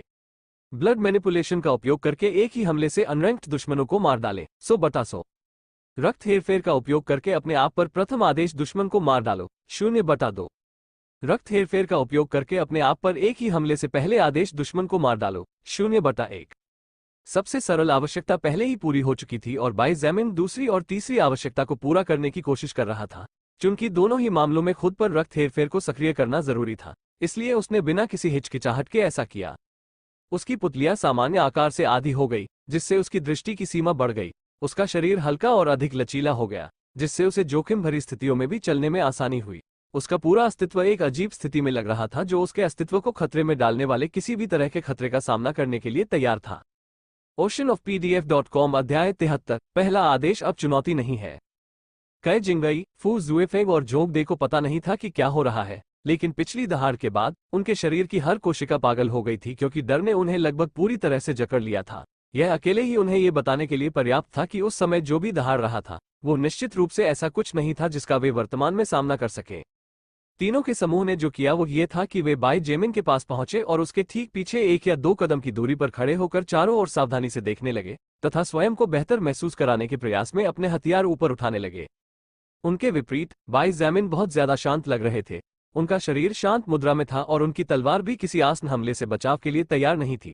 वो बस वहीं खड़े रहे। उनकी छोटी पुतलियां आसपास के बारे में इतनी जानकारी सोख रही थी जितनी कोई सामान्य व्यक्ति कल्पना भी नहीं कर सकता। स्वूश! अचानक हवा की हल्की सी आवाज आई। ऐसा लगा जैसे हवा को किसी बहुत तेज वस्तु ने काट दिया हो। बाई जेमिन ने अपना सिर थोड़ा बाईं ओर घुमाया और पास की इमारत के कोने से एक छायादार आकृति को देखा जो आश्चर्यजनक गति से समूह की ओर दौड़ी। ये प्राणी फर्स्ट ऑर्डर के विकसित ज़ॉम्बी से भी अधिक तेज था और इतनी अधिक आत्मिक शक्ति को अवशोषित करने और 12 लोगों के बराबर गति के बाद भी बाई जेमिन अभी भी आने वाले दुश्मन पर नजर नहीं रख सकता था। हालांकि गति अस्तित्व में सबसे शक्तिशाली हथियारों में से एक थी, लेकिन इसके खिलाफ लड़ना असंभव नहीं था। स्वूश! आश्चर्य की बात यह है कि अज्ञात प्रथम आदेश प्राणी का पहला लक्ष्य बाई जेमिन पर हमला करना नहीं था, बल्कि जोगदे पर निशाना साधना था, संभवतः इस तथ्य के कारण कि वो उस कोने के सबसे करीब था जहां से प्राणी प्रकट हुआ था। अपना सिर हिलाए बिना बाई जेमिन की नजरें बाईं ओर चली गईं और एक पल से भी कम समय के लिए उसकी ठंडी नजरें जानलेवा इरादे से भरी 2 सुनहरी आंखों से टकरा गईं। जैसे ही वो विचित्र प्राणी उसके पास से गुजरा, बाई जेमिन ने अपने दाहिने हाथ से नीचे से ऊपर की ओर वार किया और उसने अपना शरीर घुमाना शुरू कर दिया। प्रथम आदेश प्राणी को जल्दी ही यह एहसास हो गया कि यदि वो अपने वर्तमान रास्ते पर चलता रहा तो वो दुश्मन के ब्लेड से गंभीर रूप से घायल हो जाएगा। इसलिए बिना किसी हिचकिचाहट के उसने अपने शरीर को एक तरफ झुका लिया, जिससे वो दुश्मन के वार से केवल कुछ इंच की दूरी से बच गया। हालांकि बाई जेमिन को पहले से ही इस तरह की घटना की उम्मीद थी क्योंकि जीव की गति बहुत तेज थी और उसकी तलवार की चाल सिर्फ एक दिखावा थी। असली हमला उस मोड़ पर था जिसे उसने अभी अभी पूरा किया था, उस छोटे से सेकंड के दौरान जब जीव ने कटने से बचने के लिए अपनी हरकतें रोक दी। 90 डिग्री का चक्कर पूरा करने के बाद बाई जेमिन का शरीर अब फर्स्ट ऑर्डर प्राणी के ठीक सामने था और क्योंकि प्राणी ने उसकी तलवार से बचने के लिए अपना शरीर घुमाया था, बाई जेमिन का पैर दुश्मन के पेट से जोर से टकराया। टकराना किक में निहित 96 शक्ति बिंदुओं द्वारा भयंकर प्रहार किए जाने तथा ऐसी अपेक्षा न किए जाने के कारण अज्ञात प्राणी 10 मीटर दूर उड़ गया तथा बगल की इमारत की दीवार से टकराया। चीख! ढह चुके मलबे के बीच बाई जेमिन और उनके अधीनस्थों को अंततः एक बाघ के शरीर की झलक मिली जो भूरे रंग के साथ 5 फीट से अधिक लंबा था। काले फर जानवर अपने सिर को ऊपर उठाने और दर्द से चीखने के अलावा कुछ नहीं कर सका क्योंकि वो अपने पैरों पर खड़ा होने की कोशिश कर रहा था। जाहिर है बाई जेमिन की पिछली लात ने उत्परिवर्तित बाघ के आंतरिक अंगों को काफी नुकसान पहुंचाया था। बाई जेमिन को पता था कि दुश्मन की रफ्तार उससे ज्यादा है, इसलिए वो बवंडर की तरह आगे बढ़ा। 1 सेकंड से भी कम समय में 10 मीटर की छोटी सी दूरी पूरी तरह से पक्की हो गई। जुबान तलवार को उठाते हुए उसने फिर से वार किया। उसी समय उसका शरीर अजीब तरह से हिल रहा था। उत्परिवर्तित बाघ ने दर्द को नजरअंदाज किया और वार से सफलतापूर्वक बचते हुए बाईं ओर छलांग लगा दी। हालांकि उसकी सुनहरी आंखों के सामने बाई जेमिन के बाएं हाथ की कोहनी बड़ी होती गई और आखिरकार उसके सिर से जा टकराए। धमाका! EWEBNOVEL CM बाघ का शरीर बाई जेमिन के बगल में जमीन में दब गया। साथ ही झटके के कारण खोपड़ी की कुछ हड्डियां भी टूट गईं। हालांकि अगले हमलों से पहले फर्स्ट ऑर्डर प्राणी को दर्द पर प्रतिक्रिया करने का समय भी नहीं मिला। स्लैश स्लैश 2 साफ वारों से उत्परिवर्तित बाघ के 2 अगले पंजे लगभग पूरी तरह से कट गए। इसके तुरंत बाद बाई जैमिन हवा में कूद गया और खुद को बाघ के शरीर के ऊपर रख लिया जो दर्द से कराह रहा था। इसके बाद उसने तलवार की नोक से वार किया और राक्षस की खोपड़ी में छेद कर दिया, जिससे उसका मस्तिष्क सफलतापूर्वक नष्ट हो गया। हालांकि वो पहले से ही मर चुका था। बाघ का शरीर नसों से कांप रहा था और उसके लगभग पूरी तरह से कटे हुए अगले पंजे उसके सामने खाली हवा में टकरा रहे थे। यही कारण था कि बाई जैमिन ने उसे मारने से पहले खुद को दुश्मन के पीछे खड़ा कर लिया था, अन्यथा वो मारा जाता और शायद अनावश्यक रूप से घायल हो जाता। आपने first order shadow tiger level 38 की सोल पावर हासिल कर ली है। फर्स्ट ऑर्डर जॉब मिलने से पहले आप लेवल अप या अतिरिक्त आंकड़े प्राप्त नहीं कर सकते हैं। बाई जैमिन के रेटिना में एक संदेश चमक उठा जो पहले मिले संदेशों से मिलता जुलता था, लेकिन साथ ही उससे अलग भी। हालांकि वो अचंभित था और उसने इस पर कोई ध्यान नहीं दिया। क्या ये सब खत्म हो गया? शैडो टाइगर, प्रथम श्रेणी का प्राणी और इतने उच्च स्तर का प्राणी, यूं ही मर गया? बाई जैमिन को इस पर यकीन नहीं हुआ। कुछ समय पहले ही वो फर्स्ट ऑर्डर ब्लेजिंग बीटल द्वारा लगभग मारा गया था, जो उस राक्षस से कई स्तर नीचे था जिसे उसने अभी अभी इतनी आसानी से मारा था। एक पल के लिए उसके लिए बदलाव के साथ तालमेल बिठाना मुश्किल हो गया था। आसमान में ऊंचे स्थान पर लिलित के चेहरे पर एक चमकदार मुस्कान थी और उसकी आंखें रात के आकाश में तारों की तरह चमक रही थीं। छोटे जैमिन, बड़ी बहन तुमसे बहुत प्यार करती है, उसने खुद से फुसफुसाया। लिलित की नजर में प्रथम श्रेणी का प्राणी कुछ भी नहीं था और सिर्फ एक नजर ही पूरी सेना को खत्म करने के लिए काफी थी। हालांकि जब वो अभी भी एक अवर्गीकृत अस्तित्व थी, तो वह नहीं कर सकती थी जो बाई जैमिन ने अभी किया था। नहीं, न केवल वह नहीं कर सकती थी, संभवतः पूरे दर्ज इतिहास में कोई भी व्यक्ति 3 सेकंड से कम समय में उच्च श्रेणी के दुश्मन को मारने में सक्षम नहीं था। 3 सेकंड से भी कम समय लगा। यही वो समय था जो बाई जैमिन ने फर्स्ट ऑर्डर शैडो टाइगर की जान लेने में लगाया। तो यदि उसने सचमुच अपना सब कुछ झोंक दिया और बचाव को त्याग कर आक्रमण कर दिया, तो किसने कहा कि एक ही आक्रमण से प्रथम आदेश के अस्तित्व को नष्ट करना असंभव है? लिलित को इसका बेसब्री से इंतजार था। वो उसके बड़े होने का इंतजार कर रही थी और ये देखने के लिए बेताब थी कि अगर वो पूरी तरह से बड़ा होने से पहले नहीं गिरा तो भविष्य में वो कितना आगे जाएगा। बाई जैमिन अपने पूरे जीवन में अब तक देखी गई सबसे महान प्रतिभा थी और संभवतः इतिहास में भी सबसे महान थी। हालांकि लिलित ने अनगिनत बार देखा था उत्कृष्ट प्रतिभाएं पूर्ण विकसित होने से पहले ही टूटते तारों की तरह आसमान से गिर पड़ी। इसलिए सावधान रहना बेहतर था, क्योंकि गलती या लापरवाही से सबसे बड़े भी गिर सकते थे। oceanofpdf.com अध्याय 74। अब जब आपने इसका उल्लेख किया है, कई जिंगई, फू जुएफेंग और जोग दे कुछ फीट की दूरी पर खड़े थे और उनके हाव भाव से पता चल रहा था कि जिस तरह से घटनाएं घटी उससे वे कितने स्तब्ध थे। बाई जैमिन को फर्स्ट ऑर्डर शैडो टाइगर के शरीर के ऊपर खड़ा देखकर तीनों में से किसी को भी समझ में नहीं आया कि जो कुछ हुआ था उस पर क्या प्रतिक्रिया दें। कई जिंगई और बाकी लोगों के लिए बाई जैमिन और प्रथम आदेश छाया टाइगर के बीच लड़ाई केवल देवताओं के बीच की लड़ाई थी, क्योंकि उन तीनों के दृष्टिकोण से दोनों अस्तित्वों द्वारा विस्थापित गति और बल ऐसी चीजें थीं जिन्हें वे अब भी नहीं समझ सकते थे, जबकि वे विकसित मनुष्य बन गए थे।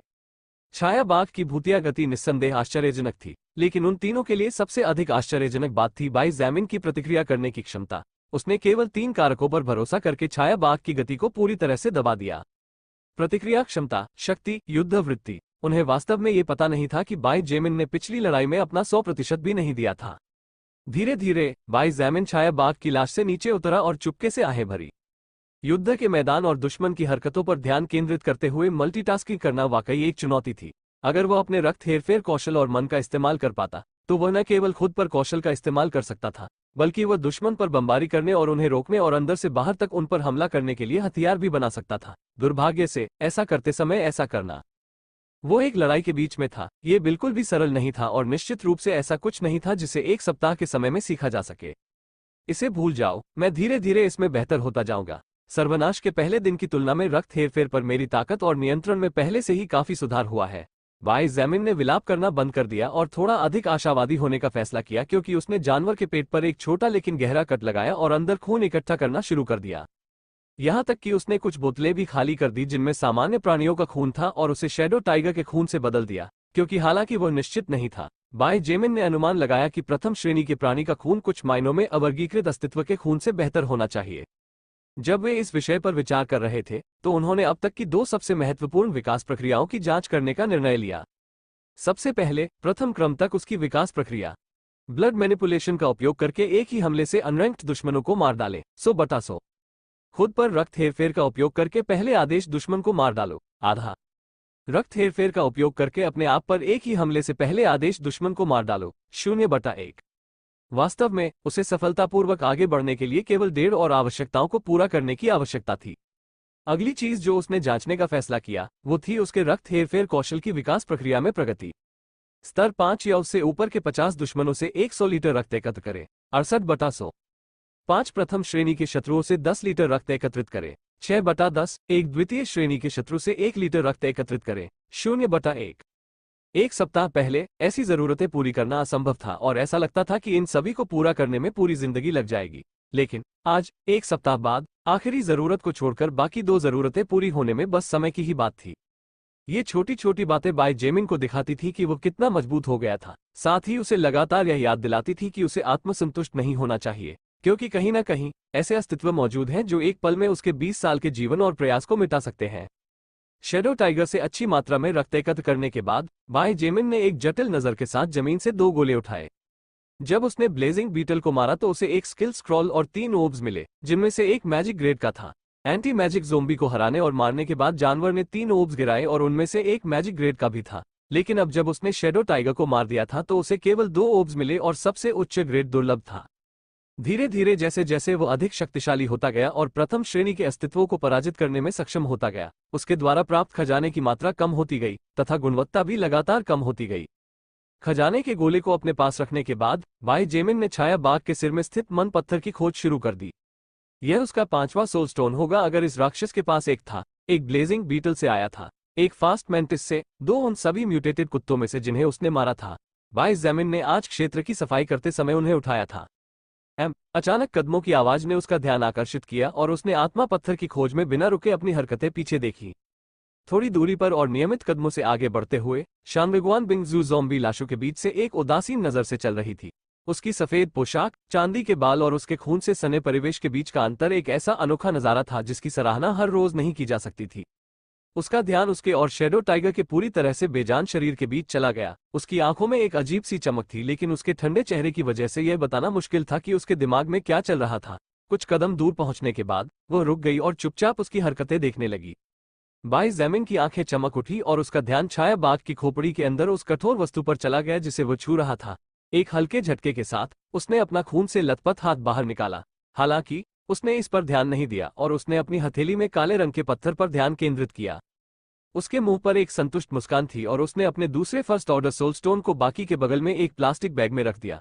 उन्हें अलग करने की चिंता नहीं थी, क्योंकि आकार और आकृति में अंतर के कारण प्रत्येक ग्रेड के बीच अंतर की पहचान करना बहुत स्पष्ट था। क्या कुछ हुआ था? उसने खड़े होकर और अपने सामने खड़ी महिला की आंखों में असमंजस से देखते हुए पूछा। उसने शैडो टाइगर के शरीर को देखना बंद कर दिया और धीरे धीरे समझाने से पहले उसकी ओर देखा। दूसरों को ब्लेजिंग बीटल के साथ काम करने का समय देने के लिए दोपहर के भोजन में देरी की गई थी। वर्तमान में प्रक्रिया सुचारू रूप से चल रही है, लेकिन क्योंकि कई घंटे हो गए हैं, बचे हुए लोगों को भूख लगने लगी है, इसलिए हर कोई अब खाने की तैयारी कर रहा है। मैं समझ गया। उसने सिर हिलाया और अंततः समझ गया कि उसका क्या मतलब था, भले ही उसने स्पष्ट रूप से नहीं कहा था। कोई बात नहीं, मुझे सूचित करने के लिए इतनी दूर आने के लिए धन्यवाद। वो मुस्कुराया और फिर मुड़ा और शैडो टाइगर की लाश को पंजे से पकड़ लिया और फिर उसकी ओर देखते हुए कहा, चलो चलें। शानविगुआन बिंगजू ने उसकी हरकतों को देखा और भौहें उठाईं। उसने राक्षस के शरीर की ओर इशारा करते हुए पूछा, क्या तुम उसे भी खाना चाहते हो? अरे! बाय जेमिन ने आश्चर्य से पलकें झपकाई और धीमी आवाज में कहा, मेरा विचार था कि किसी समय इस राक्षस की खाल को सुरक्षा के रूप में इस्तेमाल किया जाए, लेकिन अब जब आपने इसका जिक्र किया है, मैंने अपने जीवन में कभी बाघ का मांस नहीं चखा है। oceanofpdf.com अध्याय 75 सफल प्रयोग बाय जेमिन, कई जिंगवेई, फू जुएफेग और जोग दे शानविगुआन बिंगजू का पीछा करते हुए फार्मेसी भवन में वापस पहुंचे, जहां बचे हुए लोगों का समूह था। जब 5 लोगों का समूह उस स्थान पर पहुंचा तो वहां पहले से ही कई लोग बड़े बड़े मलबे के पत्थरों पर आराम से बैठे हुए मुंह में भरकर खा रहे थे और अन्य लोग इमारत के अंदर से अपना खाना लेकर बाहर आ रहे थे और फिर बाकी लोगों की तरह बैठकर खाना शुरू कर दिया। बाय जेमिन ने छात्रों के चेहरों पर आश्चर्य के भाव देखे जब उन्होंने काले बालों वाले बाघ को एक हाथ से घसीटते हुए देखा। देखो, वे तो बाघ का भी शिकार करते हैं, क्या ये तेंदुआ नहीं है? बेवकूफ, ये स्पष्ट रूप से एक बाघ है जो उत्परिवर्तित हो गया है। चुप रहो और खाना खाओ, फिर काम पर वापस जाओ। उसने ये सब अनदेखा कर दिया और छाया बाघ के शरीर को वहीं छोड़ दिया जहां धधकती हुई बीटल थी। वर्तमान में ब्लेजिंग बीटल अपना अधिकांश सुरक्षात्मक आवरण खो चुका था तथा बचे हुए लोग मांस को काटने लगे थे तथा उसे प्लास्टिक की थैलियों में भरकर बाद में रेफ्रिजरेटर में रखने लगे थे। हालांकि यह अभी भी अनिश्चित था कि मांस खाने योग्य है या नहीं, क्योंकि अभी तक सभी को सुरक्षित महसूस करने के लिए पर्याप्त समय नहीं हुआ था। शानगुआन बिंगजू ने फैसला किया कि समय बचाने के लिए पहले से ही इस पर काम करना बेहतर था, और क्योंकि बचे हुए लोग कुछ भी उत्पादक काम नहीं कर रहे थे, इसलिए उसके विचार को सभी ने तुरंत मंजूरी दे दी। बाई ज़ैमिन को चावल का कटोरा मिला, साथ ही लाल मांस का एक बड़ा टुकड़ा, सफेद मांस का एक छोटा टुकड़ा और एक भाप से पका हुआ रोटी भी मिला। रसोईघर में लोगों को सिर हिलाकर नमस्कार करने के बाद वो सीधे भवन की छत पर चला गया और वहां थोड़ी दूरी पर सुंदर लिलित के साथ बैठ गया। हालांकि ये ज्यादा देर तक नहीं चला, क्योंकि वो यूजीन जल्द ही मौके पर आ गया और उसके साथ बातचीत शुरू कर दी। चूंकि ऐसा प्रतीत नहीं हो रहा था कि उसकी कोई बुरी मंशा थी और न ही वो उससे कुछ मांगना चाहती थी, इसलिए बाई जेमिन ने देर से हुए दोपहर के भोजन के दौरान उसके साथ सामान्य रूप से तुच्छ चीजों के बारे में बातचीत की। अपना खाना खत्म करने के बाद उसने माफी मांगी और उस जगह पर वापस आ गया जहां वो पहले था, ताकि क्षेत्र की सफाई जारी रख सके। इस बार उसने फू जुएफेग और अन्य दो को बताया कि उनमें से एक कांगलैन के साथ जगह बदल लेगा और उसे ऊपर ले जाएगा। तारानकन तारानकन तारानकन पूरा दिन ठीक उसी तरह बीता जैसे शुरू हुआ था। बाई ज़ैमिन ने छोटे समूहों और ज़ॉम्बीज़ के काफी बड़े समूहों को खत्म किया, जबकि उसने मन पर अपने नियंत्रण का अभ्यास किया और अलग अलग परिस्थितियों में रक्त हेरफेर के उपयोग को अपनाया। धीरे धीरे लेकिन निश्चित रूप से वो जादू पर अपने नियंत्रण में और साथ ही भाले बनाने के लिए रक्त की कल्पना और उसे ठोस बनाने में लगातार सुधार देख सकता था। जब सूरज डूब गया तो उन्होंने अंततः दिन को समाप्त करने का निर्णय लिया और जिम में वापस आ गए तथा चेन हे के समूह और बाकी लोगों से मुलाकात की, जो कई मिनट पहले ही वापस आ गए थे। हैरानी की बात यह है कि शानगुआन बिंगजू के समूह ने भी काम करते समय आलस्य नहीं किया, क्योंकि उन्होंने महिला छात्रावास से और भी गद्दे और कपड़े लाए थे। अब एक दिन पहले महिला छात्रों के बड़े आंदोलन के कारण व्यवहारिक रूप से सभी के पास सोने के लिए लेटने की जगह थी, और हालांकि यह बिस्तर जितना आरामदायक नहीं था, लेकिन ये ठंडी कठोर जमीन से अनगिनत गुना अधिक आरामदायक था। धीरे धीरे बचे हुए लोगों की जीवन स्थितियों में सुधार हुआ, जिससे भारी और उदास माहौल धीरे धीरे हल्का होने लगा, जिसका श्रेय नई सुविधाओं के साथ साथ बाई जेमिन और अन्य विकसित लोगों द्वारा प्रदर्शित शक्ति को जाता है। सुबह लगभग 7:30 बजे से लेकर अब तक 14 घंटे से अधिक समय बीत चुका है, लेकिन भरिंग का मांस खाने वाले 3 बदमाशों पर इसका जरा सा भी प्रतिकूल प्रभाव नहीं पड़ा है। शानगुआन बिंगजू कैफेटेरिया के अंदर एक मेज के बगल में एक कुर्सी पर बैठा था और उसने आज किए गए प्रयोग के परिणामों की घोषणा करना शुरू कर दिया। मूलतः क्या मांस खाया जा सकता है या नहीं? लियांग पेंग ने असमंजस में पूछा। शानगुआन बिंगजू ने बाकी लोगों की ओर देखने से पहले उसकी ओर देखा और आगे कहा, इस पूरे समय के दौरान अगर कुछ बुरा होना था तो कम से कम पहले से ही एक छोटा सा संकेत होना चाहिए था। हालांकि त्वचा के रंग में कोई बदलाव नहीं है, कोई बुखार नहीं है, पुतलियां किसी भी तरह से फैली नहीं है और न ही किसी तरह का मानसिक परिवर्तन हुआ है। मुझे लगता है कि यह मान लेना सही है कि उत्परिवर्तित राक्षसों का मांस मानव शरीर के लिए हानिकारक नहीं है। बाई ज़ैमिन ने हंसते हुए प्रसन्न स्वर में कहा, इसका मतलब है कि आज से हमारे पास भोजन का एक और स्रोत होगा, है ना? यह सही है। शानगुआन बिंगजू ने सभी की ओर देखते हुए सिर हिलाया। इस समय उसका ठंडा रवैया भी कुछ हद तक गर्म था, जिससे साबित होता है कि वो कितनी खुशमिजाज थी। विकसित जानवर और कीड़े एक निश्चित दृष्टिकोण से ज़ॉम्बी से ज्यादा भयानक थे, क्योंकि उनमें से केवल एक ही थोड़े समय में लोगों के बड़े समूहों को तबाह कर सकता था। हालांकि अब वे एक अपरिहार्य भोजन स्रोत भी बन गए थे। बाई जेमिन और बाकी लोग अभी भी नहीं जानते थे कि माना ने सामान्य रूप से दुनिया की भूमि को कैसे प्रभावित किया है, लेकिन लिलित ने उन्हें बताया था कि फसलों का बढ़ना बंद हो जाना संभव है, क्योंकि यह किसी भी तरह से अजीब बात नहीं थी। इसलिए यदि ऐसा हुआ तो उनके द्वारा खाया गया प्रत्येक भोजन एक कम भोजन होगा, जिसकी पूर्ति नहीं की जा सकेगी। दुनिया में मौजूदा स्थिति के साथ उत्पादन कारखाने स्वाभाविक रूप से काम करना बंद कर देंगे, इसलिए वे उस तरह के भोजन पर भी भरोसा नहीं कर सकते थे। इसलिए सबसे प्राकृतिक भोजन अन्य प्रजातियों का मांस था। अब जब ये पुष्टि हो गई थी कि फर्स्ट ऑर्डर ब्लेजिंग बीटल का मांस खाने योग्य है, तो उन्हें जो खुशी और राहत महसूस हुई वो बहुत बड़ी थी, क्योंकि उनके कंधों से एक भारी बोझ उतर गया था। भोजन के बिना लोग काम करने को तैयार नहीं होंगे, आज्ञा का पालन नहीं करेंगे, और जल्द ही हर जगह अराजकता फैल जाएगी, जो दुनिया की वर्तमान स्थिति को देखते हुए मानव जाति के विनाश का मतलब होगा। लेकिन अब जब उन्हें पता चल गया कि वे अन्य जानवरों से सुरक्षित भोजन स्रोत प्राप्त कर सकते हैं, तो समस्या कम से कम थोड़ी और कम हो गई थी। और हालांकि यह कम से कम फिलहाल के लिए दीर्घकालिक समाधान नहीं था, लेकिन कुछ न होने से तो ये बेहतर ही था। वैसे उन 3 लोगों का क्या हुआ? बाई ज़ैमिन ने सहजता से पूछा। जैसा वादा किया था, मैंने उन्हें जाने दिया, शानगुआन बिंगजू ने उदासीनता से उत्तर दिया। बाई ज़ैमिन ने उसकी ओर देखा और अजीब लहजे में पूछा, वे इस समय चले गए? ठीक है, कोई समस्या है? उसने उसकी ओर देखा और असमंजस में पूछा। कोई समस्या? बाई ज़ैमिन को समझ में नहीं आया कि क्या कहे, इसलिए उसने बस अपना सिर हिलाया और उन 3 बेचारे दयनीय लोगों पर व्यंग्य किया। हालांकि यह सच था कि उसने उत्तरी क्षेत्र के दक्षिण पूर्व को साफ कर दिया था और उसके 3 अधीनस्थों ने दक्षिण पश्चिम क्षेत्र को आंशिक रूप से साफ कर दिया था, लेकिन रात में खतरे बहुत अधिक थे। भाई जैमिन जानता था कि 3 सामान्य लोग, जिनमें लड़ने की हिम्मत भी नहीं है, निश्चित रूप से रात के दौरान जीवित नहीं रह पाएंगे, जब तक कि वे भाग्यशाली न हो। लेकिन यदि वे रात के खतरे से बच भी गए, तो ये देखते हुए कि आसपास कोई भोजन नहीं था, ये केवल समय की बात थी कि वे किसी न किसी तरह से मर जाएंगे। oceanofpdf.com अध्याय 76। बसें। आज भाई जेमिन ने यह भी सुनिश्चित किया था कि कांग लैन अपने लेसर हीलिंग कौशल के 2 दैनिक सक्रियन उसके बाएं हाथ पर खर्च करे, और हालांकि उसने फिर से अपने सभी मन को समाप्त कर दिया था, परिणाम पहली बार की तरह ही आश्चर्यजनक थे, क्योंकि उसकी कलाई 80% से 90% के बीच ठीक हो गई थी, जिसका मतलब था कि पूरी तरह से ठीक होने से पहले उसे केवल 1 या 2 दिनों के लिए इलाज की आवश्यकता थी। इतनी गंभीर हड्डी के फ्रैक्चर से उबरने में 1 हफ्ते से भी कम समय लगा। पिछली दुनिया में सबसे उन्नत चिकित्सा उपचारों के साथ भी ऐसी बात सोचना भी असंभव था। लेकिन अब भाई जैमिन के निरंतर विकास, कांग लैन की उच्च जादुई शक्ति और उसके कम उपचार कौशल के कारण ये कुछ ऐसा था जो सभी की आंखों के सामने हो रहा था। पूरी रात जागने के बाद अभी भी बहुत सारा काम बाकी था, इसलिए सुबह सूरज की पहली किरण निकलते ही सभी लोग जल्दी उठ गए। पिछले दिन की तरह नाश्ते के बाद विकसित लड़ाकों का समूह 2 भागों में विभाजित हो गया। एक समूह ने बचे हुए लोगों को ब्लेजिंग बीटल के मांस के साथ काम करने के लिए प्रेरित किया, और दूसरे छोटे समूह ने बाहर निकलने के रास्ते को अवरुद्ध करने वाली बड़ी ज़ोंबी तरंगों को हटाना शुरू कर दिया। अंतर केवल इतना था कि इस बार समूहों का गठन अलग था।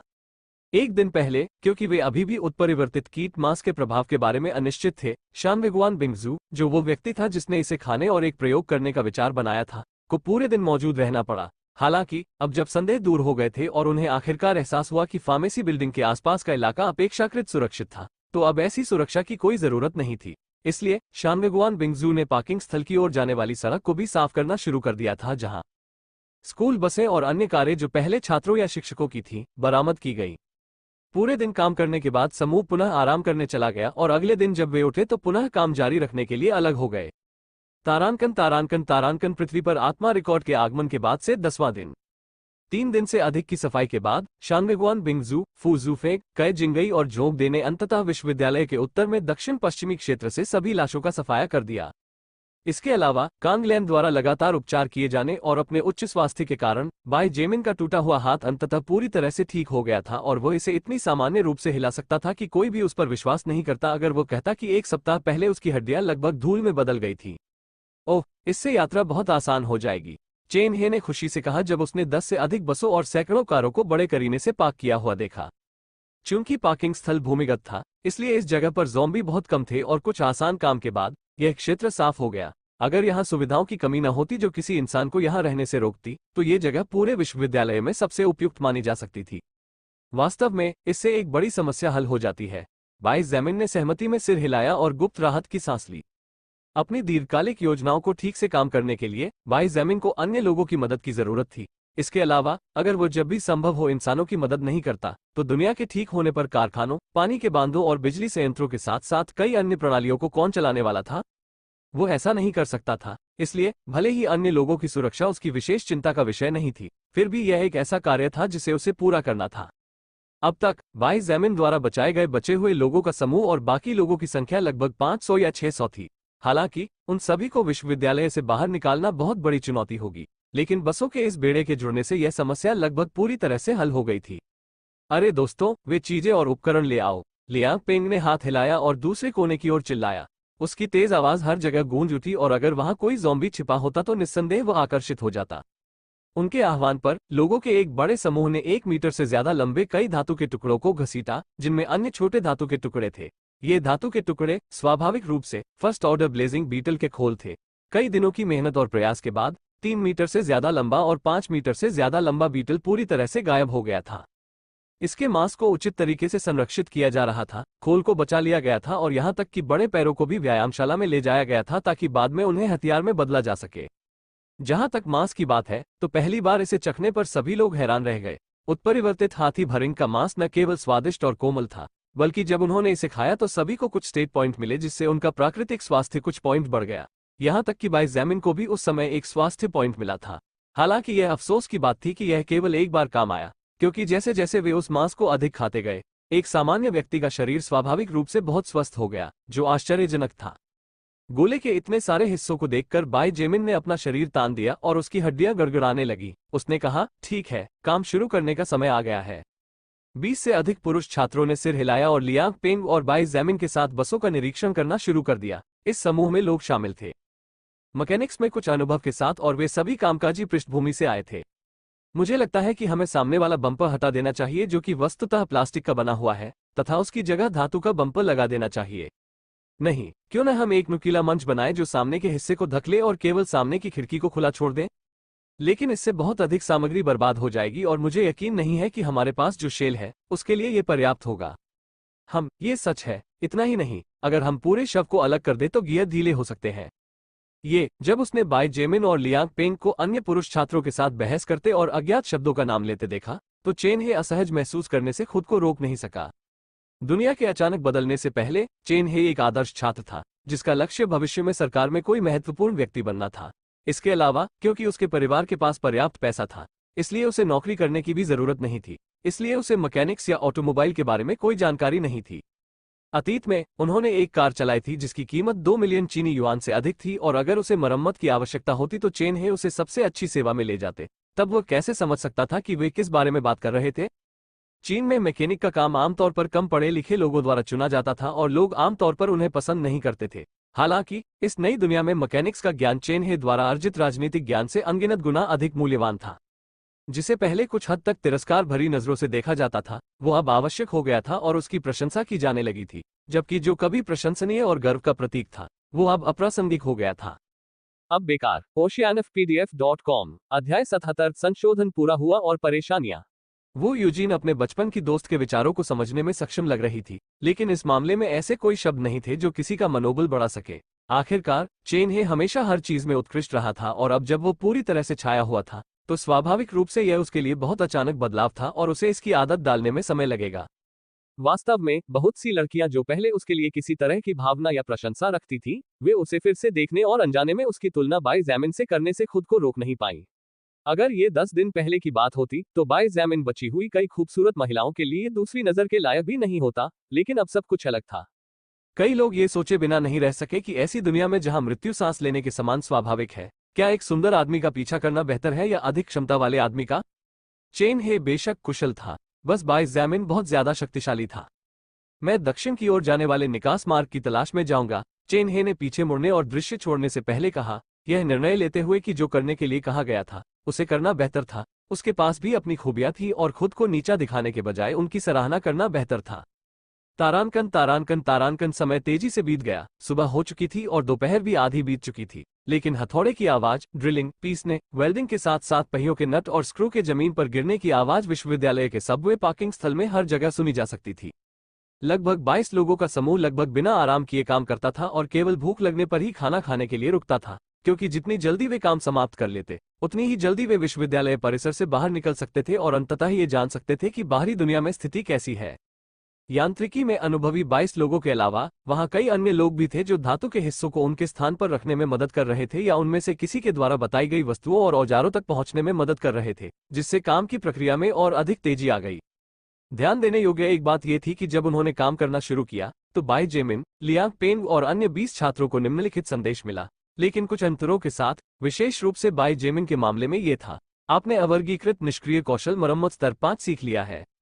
आत्मा अभिलेख एक अज्ञात इकाई थी जो प्रत्येक अस्तित्व की आत्मा में सभी अनुभवों को रिकॉर्ड करती थी और उसे आंकड़ों और कौशलों में परिवर्तित करती थी, जिन्हें विकसित किया जा सकता था और अधिक गहराई से अध्ययन किया जा सकता था। इसलिए यांत्रिकी के क्षेत्र में अनुभव वाले लोगों ने स्वाभाविक रूप से एक संगत कौशल हासिल किया। ऐसा ही कुछ उन छात्राओं और छात्रों के साथ हुआ था जिन्होंने रसोई में मदद की थी। उन्होंने खाना पकाने का निष्क्रिय कौशल हासिल किया और कौशल का स्तर उनमें से प्रत्येक की व्यक्तिगत क्षमता पर निर्भर करता था। सोल रिकॉर्ड के बारे में आश्चर्यजनक बात यह थी कि प्रत्येक व्यक्ति की क्षमता अतीत की तुलना में बहुत तेजी से बढ़ सकती थी, जिसका श्रेय मन के अस्तित्व को जाता है।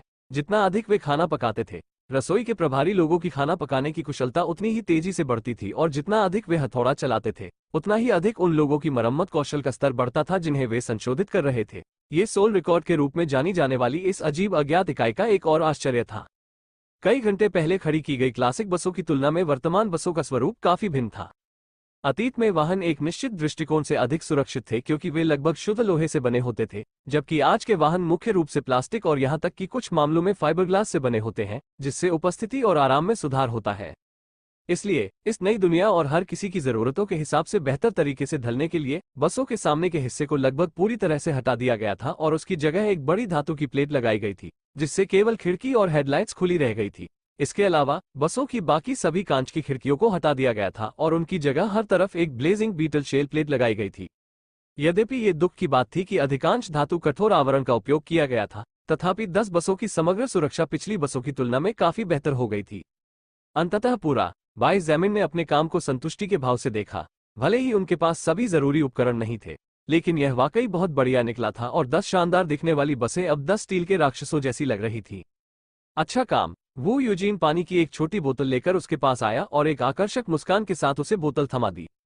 धन्यवाद। उसने उसे धन्यवाद दिया और विनम्रता से मुस्कुराया, फिर धीरे धीरे पानी पीते हुए उसने आसपास का निरीक्षण करना शुरू कर दिया।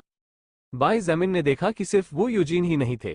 गांव मिन, लीना, फैनवू और कई अन्य छात्र बसों को संशोधित करने में मदद करने वाले प्रत्येक व्यक्ति को पानी की छोटी बंद बोतलें दे रहे थे।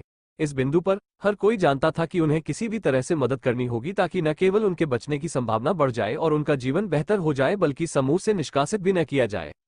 यहाँ तक कि जो लोग बंद स्थानों की सुरक्षा को छोड़ने के लिए तैयार नहीं थे, वे भी तब तक काम करते रहे जब तक कि ऐसा कुछ न हो जिसके लिए उन्हें खुले में जाना पड़े। अब हम अंततः यहाँ से निकल सकते हैं। शांगगुआन बिंगजू की आवाज पीछे से सुनाई दी और जब भाई जैमिन ने मुड़कर देखा तो उसने देखा कि वो धीरे धीरे आगे बढ़ रही थी और फिर उसने बसों की ओर देखा और फिर उसकी ओर देखा। अच्छा काम। हालांकि उसकी आवाज ठंडी थी, लेकिन कम से कम वो ईमानदार लग रही थी और यह कहना झूठ होगा कि भाई जैमिन को गुप्त रूप से आश्चर्य नहीं हुआ। ये पहली बार था जब उसने उसे प्रशंसा के छोटे छोटे शब्द कहते हुए सुना था, या कम से कम उसके लिए। हालांकि यह बहुत ज्यादा नहीं था, लेकिन एक समूह के रूप में यह एक सफलता थी। यह वही था जो भाई जैमिन का मानना था। हाँ, उन्होंने संक्षिप्त उत्तर दिया और इससे पहले कि बातचीत आगे बढ़ पाती, बाहर से आई एक गर्जना ने भूमिगत सारी आवाजें शांत कर दी। गर्जन। अच्छा नहीं। प्रवेश द्वार के पास खड़े पहरेदारों में से एक ने डरकर चिल्लाया, चेन हे 10 फीट से अधिक लंबे एक बंदर से लड़ रहा है। वे इस समय इस ओर आ रहे हैं। छात्र की डरावनी चीख सुनकर और पहले की दहाड़ को याद करके बचे हुए लोगों के चेहरे पीले पड़ गए और वे जल्दी से मेट्रो के पीछे और गहरे हिस्से की ओर भाग गए। उनमें से कुछ जमीन पर गिर गए और कुछ को पीछे वालों ने कुचल दिया, जिससे वे गंभीर रूप से घायल हो गए और इस प्रक्रिया में मर भी गए। आखिरकार 500 से ज्यादा लोगों की भगदड़ कोई मजाक नहीं थी और उनमें से ज्यादातर ने सोचा था कि चेन ही एक अजेय अस्तित्व था, लेकिन चूंकि एक बंदर ने उसे इस जगह पर पीछे हटने के लिए मजबूर किया था, इसका मतलब था कि वह कमजोर था, जिससे बचे हुए लोगों को लगा कि वे मरने वाले हैं। लियांग पेंग, फू जुएफेंग, कै जिंगई, झोंग डे और कांग लान ने तुरंत उन लोगों की मदद करना शुरू कर दिया जो मदद कर सकते थे और उन लोगों की पिटाई की जो अवज्ञाकारी बन गए या किसी भी तरह से अराजकता भड़काना चाहते थे। यह उन नियमों और विचारों में से एक था जो कुछ दिन पहले ही सामने रखे गए थे और पहली बार इसे बड़ी दहशत से बचने के लिए लागू किया जा रहा था। 10 फुट से अधिक लंबा बंदर, चेन हे, प्रथम आदेश। भाई जेमिन के दिमाग में यह विचार कौंध गया और अब जाकर उसे एहसास हुआ कि सुंदर तीरंदाज कहीं दिखाई नहीं दे रहा था। वूश। इससे पहले कि वह आगे बढ़ता, उसके बगल से एक हवा बही और अगली चीज जो भाई जैमिन ने देखी वो थी शांगगुआन बिंगजू पूरी गति से बाहर निकलने की ओर भाग रही थी। सर्वनाश से पहले उसकी गति एक सामान्य व्यक्ति की तुलना में कम से कम 8 या 9 गुना अधिक थी, जिसका मतलब था कि उसकी चपलता का आंकड़ा कम से कम 80 से 90 अंकों के बीच था। हालांकि वो आश्चर्यचकित था, फिर भी वो बाहर निकलने की ओर दौड़ा। bnovel.com शांगगुआन बिंगजू की तरह भाई जैमिन को भी यह स्पष्ट था कि चेन हे के लिए अकेले फर्स्ट ऑर्डर के अस्तित्व का सामना करना बिल्कुल असंभव था। हालांकि पिछले कुछ दिनों में first order anti magic zombie की आत्मा शक्ति को अवशोषित करने और अन्य दुश्मनों को हराने के बाद तीरंदाजा ज्यादा शक्तिशाली हो गया था, फिर भी उसके लिए इस तरह के टकराव से बच पाना काफी नहीं था। ओशन ऑफ pdf.com अध्याय 78 पुनरुत्थान। मेट्रो पार्किंग संरचना के बाहर निकलते समय भाई जैमिन को सबसे पहले दहाड़ और धमाकों की आवाज सुनाई दी। इसके अलावा, हालांकि यह आवाज बहुत ज्यादा थी क्योंकि उसे लगा कि यह उत्परिवर्तित वानर के हमले थे, लेकिन भाई जैमिन को हवा की आवाज भी महसूस हुई जो चेन हे के तीरों से छेदी जा रही थी। कुछ ही सेकंड बाद शांगगुआन बिंगजू की ठंडी आवाज उसके कानों तक पहुंची और उसके बाद उत्परिवर्तित बंदर की दहाड़ सुनाई दी। जाहिर है कि उसके हमले ने इतना नुकसान पहुंचाया था कि उसकी दहाड़ बदल गई। 2 सेकंड बाद भाई जैमिन आखिरकार सतह पर पहुंच गया और उसके कदम एक पल के लिए रुक गए ताकि वो आसपास की स्थिति को समझ सके। आखिरकार वो बिना ये जाने कि वास्तव में क्या हो रहा है, युद्ध में भागकर शर्मनाक तरीके से मरना नहीं चाहता था। पहली चीज जो उसकी नजर में आए वो एक बंदर था जो पिछले बचे हुए व्यक्ति द्वारा घोषित की गई लंबाई से स्पष्ट रूप से लंबा था। 3 मीटर की ऊंचाई के बजाय उत्परिवर्तित बंदर आसानी से 4 मीटर तक पहुंच गया और उसकी मांसपेशियां इतनी विस्फोटक थी कि वह अपनी मुट्ठी से एक घर को कुचल सकता था। इसके अलावा उत्परिवर्तित जानवर बड़ी मात्रा में चांदी के रंग के फर से ढका हुआ था जो शाम की धूप की किरणों में चमक रहा था, जिससे यह एक राजसी रूप दे रहा था। हालांकि बंदर का शरीर जख्मी था। जानवर के पेट, छाती, हाथ, कंधे और पैरों में कम से कम 1 दर्जन तीर मजबूती से धंसे हुए थे, जिससे उन छोटे छोटे छेदों से लगातार खून बह रहा था। भाई जैमिन ने अपनी आंखें सिकोड़कर देखा कि वे तीर सामान्य नहीं थे। तीर की रूपरेखा पर हल्के नीले रंग की एक हल्की रोशनी चमक रही थी, जिसने उन्हें उत्परिवर्तित बंदर की भयंकर हरकतों से स्थिर और अप्रभावित रखा। ये चेन हे द्वारा प्राप्त किया गया खजाना ही होगा, शायद कुछ ऐसा जो किसी तरह से उसके हमलों को बढ़ाता है, भाई जैमिन ने सोचा, जब उसकी नजर बिजली की गति से विशालकाय बंदर के अर्ध जमे हुए अंगों पर चली गई। टकराना। विशालकाय बंदर ने उसके सामने ही जमीन पर जोर से पटक दिया और चेन हे तेजी से एक तरफ कूद गया और लगभग कुचल गया। वो तुरंत उठ खड़ा हुआ और कई मीटर तक भागा, फिर अपनी पीठ के पीछे तरकश से एक तीर निकाला और पूरी गति से उसे फेंक दिया। जब तीर धनुष से टकराया तो उसका गहरा भूरा रंग उत्परिवर्तित वानर के शरीर में फंसे अन्य तीरों के समान हो गया, जिससे शक्ति बढ़ाने के बारे में भाई जैमिन के सिद्धांत की पुष्टि हुई। वो नहीं जानता था कि यह खजाना था या कौशल। जमाना। शानविगुआन बिंगजू की आवाज ने उनका ध्यान आकर्षित किया और भाई जैमिन ठीक समय पर वहां पहुंचे और देखा कि एक छोटी सी सुनहरे रंग की छड़ी बर्फीली हवा का झोंका फेंक रही है। गर्जन। बंदर दहाड़ने लगा और उसकी जंगली हरकतें थोड़ी धीमी हो गईं, लेकिन फिर भी ध्यान देने योग्य थी। उसके फर के आसपास भाई जैमिन दूर से देख सकता था कि कैसे कुछ हिस्से पहले की बर्फीली हवा के कारण जम गए थे या अभी भी जमने की प्रक्रिया में थे। एक जादू की छड़ी। भाई जैमिन के मन में यह विचार तब आया जब उसने शानविगुआन बिंगजू के हाथों में छोटी छड़ी को देखा। उसने मान लिया कि उसकी जुवान्युआन तलवार की तरह ताकत बढ़ाने के बजाय जादू की छड़ी निश्चित रूप से जादू और मन या दोनों में से एक आंकड़े को बढ़ाएगी। बीच में बोलने की बजाय भाई जैमिन ने लड़ाई को देखा, क्योंकि वो ये भी देखना चाहता था कि पिछले कुछ दिनों में चेनहे और शानविगुआन बिंगजू कितने मजबूत हो गए हैं। लड़ाई काफी करीबी थी। विशालकाय वानर बहुत तेज था और ऐसा लग रहा था कि वो चेनहे का शिकार करने पर पूरी तरह से केंद्रित था, जो हर बार अवसर मिलने पर तीर चला रहा था, बजाय शानविगुआन बिंगजू का पीछा करने के, जो वास्तव में उसकी जान के लिए खतरा था। Bang bang bang. आसपास के इलाके में कई 1 या 2 मंजिला इमारतें उस विशालकाय बंदर की भारी और शक्तिशाली मुठ्ठियों या उसकी फुर्तीली लातों के नीचे कुचल दी गई, जिनमें चाबुक की लचीलापन और गति तो थी, लेकिन विशाल गदा की ताकत थी। भाई जैमिन को यकीन था कि अगर वो सीधे तौर पर उन पर वार करता तो वह भी गंभीर रूप से घायल हो जाता। चेनहे की तुलना भाई जैमिन से नहीं की जा सकती, लेकिन वो निश्चित रूप से किसी भी तरह से कमजोर नहीं था। उसके अजीबोगरीब तीरों से नुकसान बहुत कम था, लेकिन धीरे धीरे बढ़ता गया और विशालकाय बंदर का खून बहता चला गया। इसके अलावा जब ऐसा लगा कि वो कुचला जाने वाला है, तो वो किसी तरह आखिरी सेकंड में इलाके का फायदा उठाकर भागने में कामयाब हो गया। बेशक चेनहे अपनी जमीन पर खड़ा हो सका और बिना भागे लड़ सका, जैसा कि उसने पहले किया था, या बिना मारे गए। इसका कारण शानविगुआन बिंगजू का समय पर समर्थन था। अन्यथा वो निश्चित रूप से विशालकाय वानर के खिलाफ उतना कुछ नहीं कर पाता, क्योंकि वो वर्तमान में समर्थन के साथ भी अपनी सीमा पर था। विशालकाय बंदर की हरकतें कम से कम 60% तक धीमी हो गई थी और उसके शरीर के बड़े हिस्से बर्फ के छोटे छोटे टुकड़ों से जम गए थे।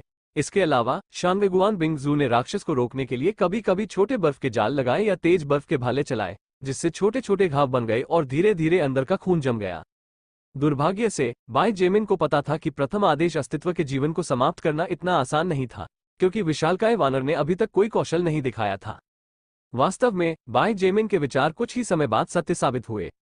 गर्जन। बंदर ने अपनी हरकतें रोक दी और आसमान की ओर सिर उठाकर भयंकर गर्जना की। उसका चांदी जैसा फर, जो उसके अपने खून से सना हुआ था, और शानविगुआन बिंगजू के जादू से जमे हुए हिस्से एक अजीब सी सफेद रोशनी से घिरे हुए थे, जो इतनी तेजी से चमक रही थी कि ऐसा लग रहा था कि वो सूरज से प्रतिस्पर्धा करना चाहती है, जिसने सीधे उसे देखने वाले को अपनी आंखें बंद करने पर मजबूर कर दिया।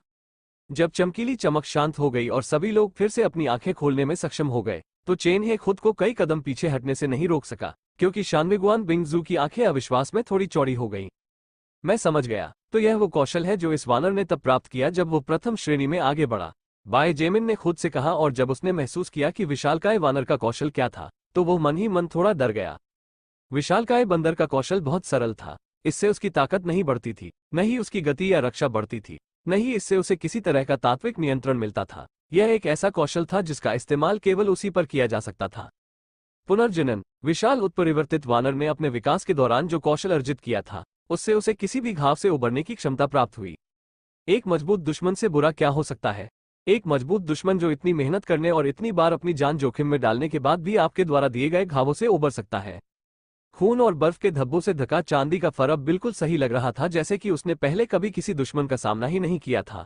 हालांकि भाई जैमिन ने देखा कि जानवर अनियमित रूप से सांस ले रहा था और उसकी आंखों में पागलपन कम होता जा रहा था, जिसकी जगह थकान ने ले ली थी। oceanofpdf.com अध्याय 79 मजबूत बनना बाय जैमिन। हालांकि विशालकाय उत्परिवर्तित वानर का सक्रिय कौशल निस्संदेह इस हद तक शक्तिशाली था कि यह एक करीबी और कठिन लड़ाई के बाद दुश्मन को निराश कर सकता था। यह एक ऐसा कौशल भी था जो बहुत अधिक मन और संभवतः सहन शक्ति भी खर्च करता था। कम से कम यह वह निष्कर्ष था जिस पर बाय जैमिन खुद कौशल के सक्रिय होने के बाद जानवर द्वारा दिखाए गए हर संकेत का अध्ययन करने के बाद पहुंचे थे। राक्षस का शरीर अब मजबूती से खड़ा नहीं था, उसके अंग हल्के से कांप रहे थे, उसकी सांस इतनी अशांत थी कि उसके नथुनों से भाप निकल रही थी आदि।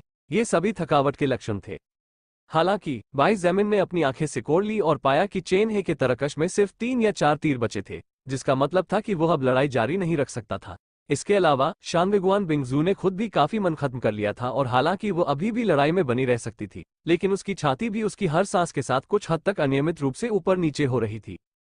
हालांकि वे उत्परिवर्तित विशालकाय वानर को नहीं हरा सकते थे, लेकिन अगर यह कोई दूसरा जानवर होता तो विजयी होने की संभावना शायद दुश्मन के प्रकार और उसके कौशल के आधार पर अधिक या कम होती। फर्स्ट ऑर्डर प्राणियों के साथ समस्या ये थी कि आप कभी नहीं जानते थे कि आप किसका सामना करने जा रहे हैं जब तक कि आप उसका सामना नहीं करते। विशालकाय बंदर अचानक मुड़ा और दक्षिण की ओर भागने लगा। उसकी ऊंचाई और मानव जैसी तथा उससे भी अधिक लचीली गतिशीलता को देखते हुए ये केवल समय की बात थी कि वह सबकी नजरों से ओझल हो जाए। शानविगुआन बिंगजू का चेहरा बदसूरत हो गया जब उसने देखा कि उसका शिकार भागने वाला है। उसने अपने मन का 70% से 80% खर्च कर दिया था, लेकिन उसे पूरा भरोसा था कि वो बच जाएगी। पर काबू पाना। हालांकि अगर विशाल उत्परिवर्तित वानर भागना चाहता था तो उसे रोकने में सक्षम होने का कोई भरोसा नहीं था। जंजीरें। मेट्रो पार्किंग क्षेत्र के प्रवेश द्वार के पास पीछे से एक उदासीन आवाज सुनाई दी। चेन हे और शानविगुआन बिंगजू को यह जानने के लिए पीछे मुड़ने की जरूरत नहीं थी कि उस आवाज का मालिक कौन था, क्योंकि वे लगभग आधे महीने तक एक साथ रह चुके थे और इतना समय बिता चुके थे। हुश हुश हुश। अचानक युद्ध के दौरान विशालकाय उत्परिवर्तित वानर ने जो रक्त खोया था वो अजीब तरह से बहने लगा और मानो वे स्वयं इच्छा रखने वाले सांप हों, वे जमीन से उठे और उस राक्षस के अंगों को घेरने लगे। माणिक की तरह चमकने वाली 2 लाल जंजीरें उसके ऊपरी अंगों के चारों ओर कसकर लिपटी हुई थीं, जबकि 4 जंजीरें विशालकाय उत्परिवर्तित वानर के निचले अंगों के चारों ओर कसकर लिपटी हुई थीं, जिससे उसकी गतिविधियां अवरुद्ध हो रही थीं। गर्जन। जानवर ने जादुई सक्रियण के लिए आवश्यक मन की गति के स्रोत की ओर देखा और अपनी पूरी ताकत से संघर्ष करते हुए रक्तरंजित आंखों से धारने लगा, जिससे रक्त की जंजीरें हिंसक रूप से टूटने लगीं।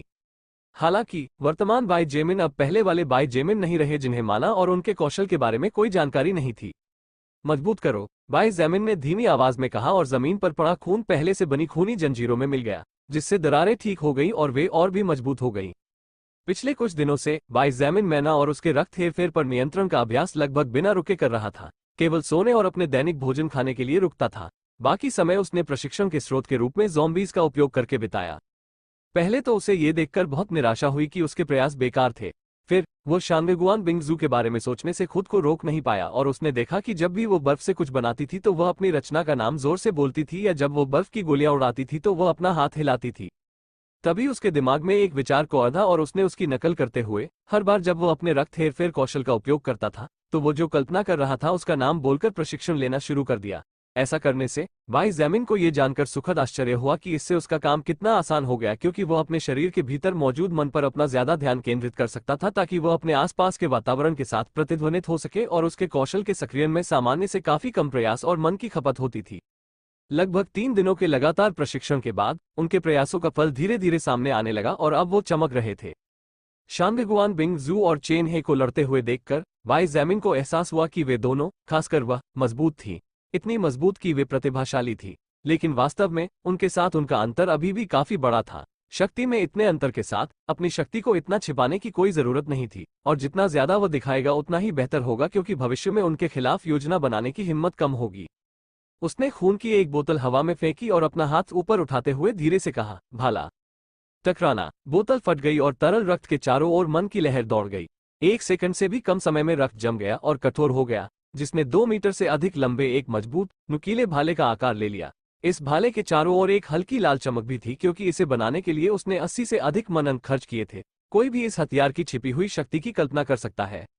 जब नीचे उतरने के बाद रक्त भाला उसके हाथ में आया तो बाय जैमिन ने भाले सहित अपना दाहिना हाथ जितना संभव हो सके अपने कंधे के ठीक ऊपर पीछे लाया और अपने बाएं पैर से उसने एक बड़ा कदम आगे बढ़ाया, अपने शरीर को मोड़ा।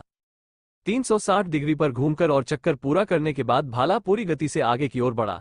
हालांकि भाला पूरी तरह से उसके हाथ से छूटने से पहले ही उसके दाहिने हाथ में मौजूद धधकती हुई अंगूठी चमक उठी और लाल रंग की ज्वाला ने भाले को पूरी तरह से ढक लिया। धमाका। लगभग 100 शक्ति बिंदुओं और लगभग उतनी ही मात्रा में मन को खर्च करने के बाद शैडो टाइगर के रक्त से निर्मित भाले ने एक छोटी सी धमाकेदार ध्वनि उत्पन्न की, क्योंकि वह आसपास के वायु दबाव की सीमा से बाहर चला गया था। एक सेकंड में ही प्रज्वलित ऊष्मा से भरी लाल रेखा ने दूरी को कम कर दिया और इससे पहले कि विशालकाय वानर कुछ प्रतिक्रिया कर पाता, भाला उसके सिर में घुस गया। लेकिन वो सब नहीं था। धमाका। आग जैसी ऊर्जा से भरा भाला फटा और जानवर का सिर अनगिनत टुकड़ों में फट गया।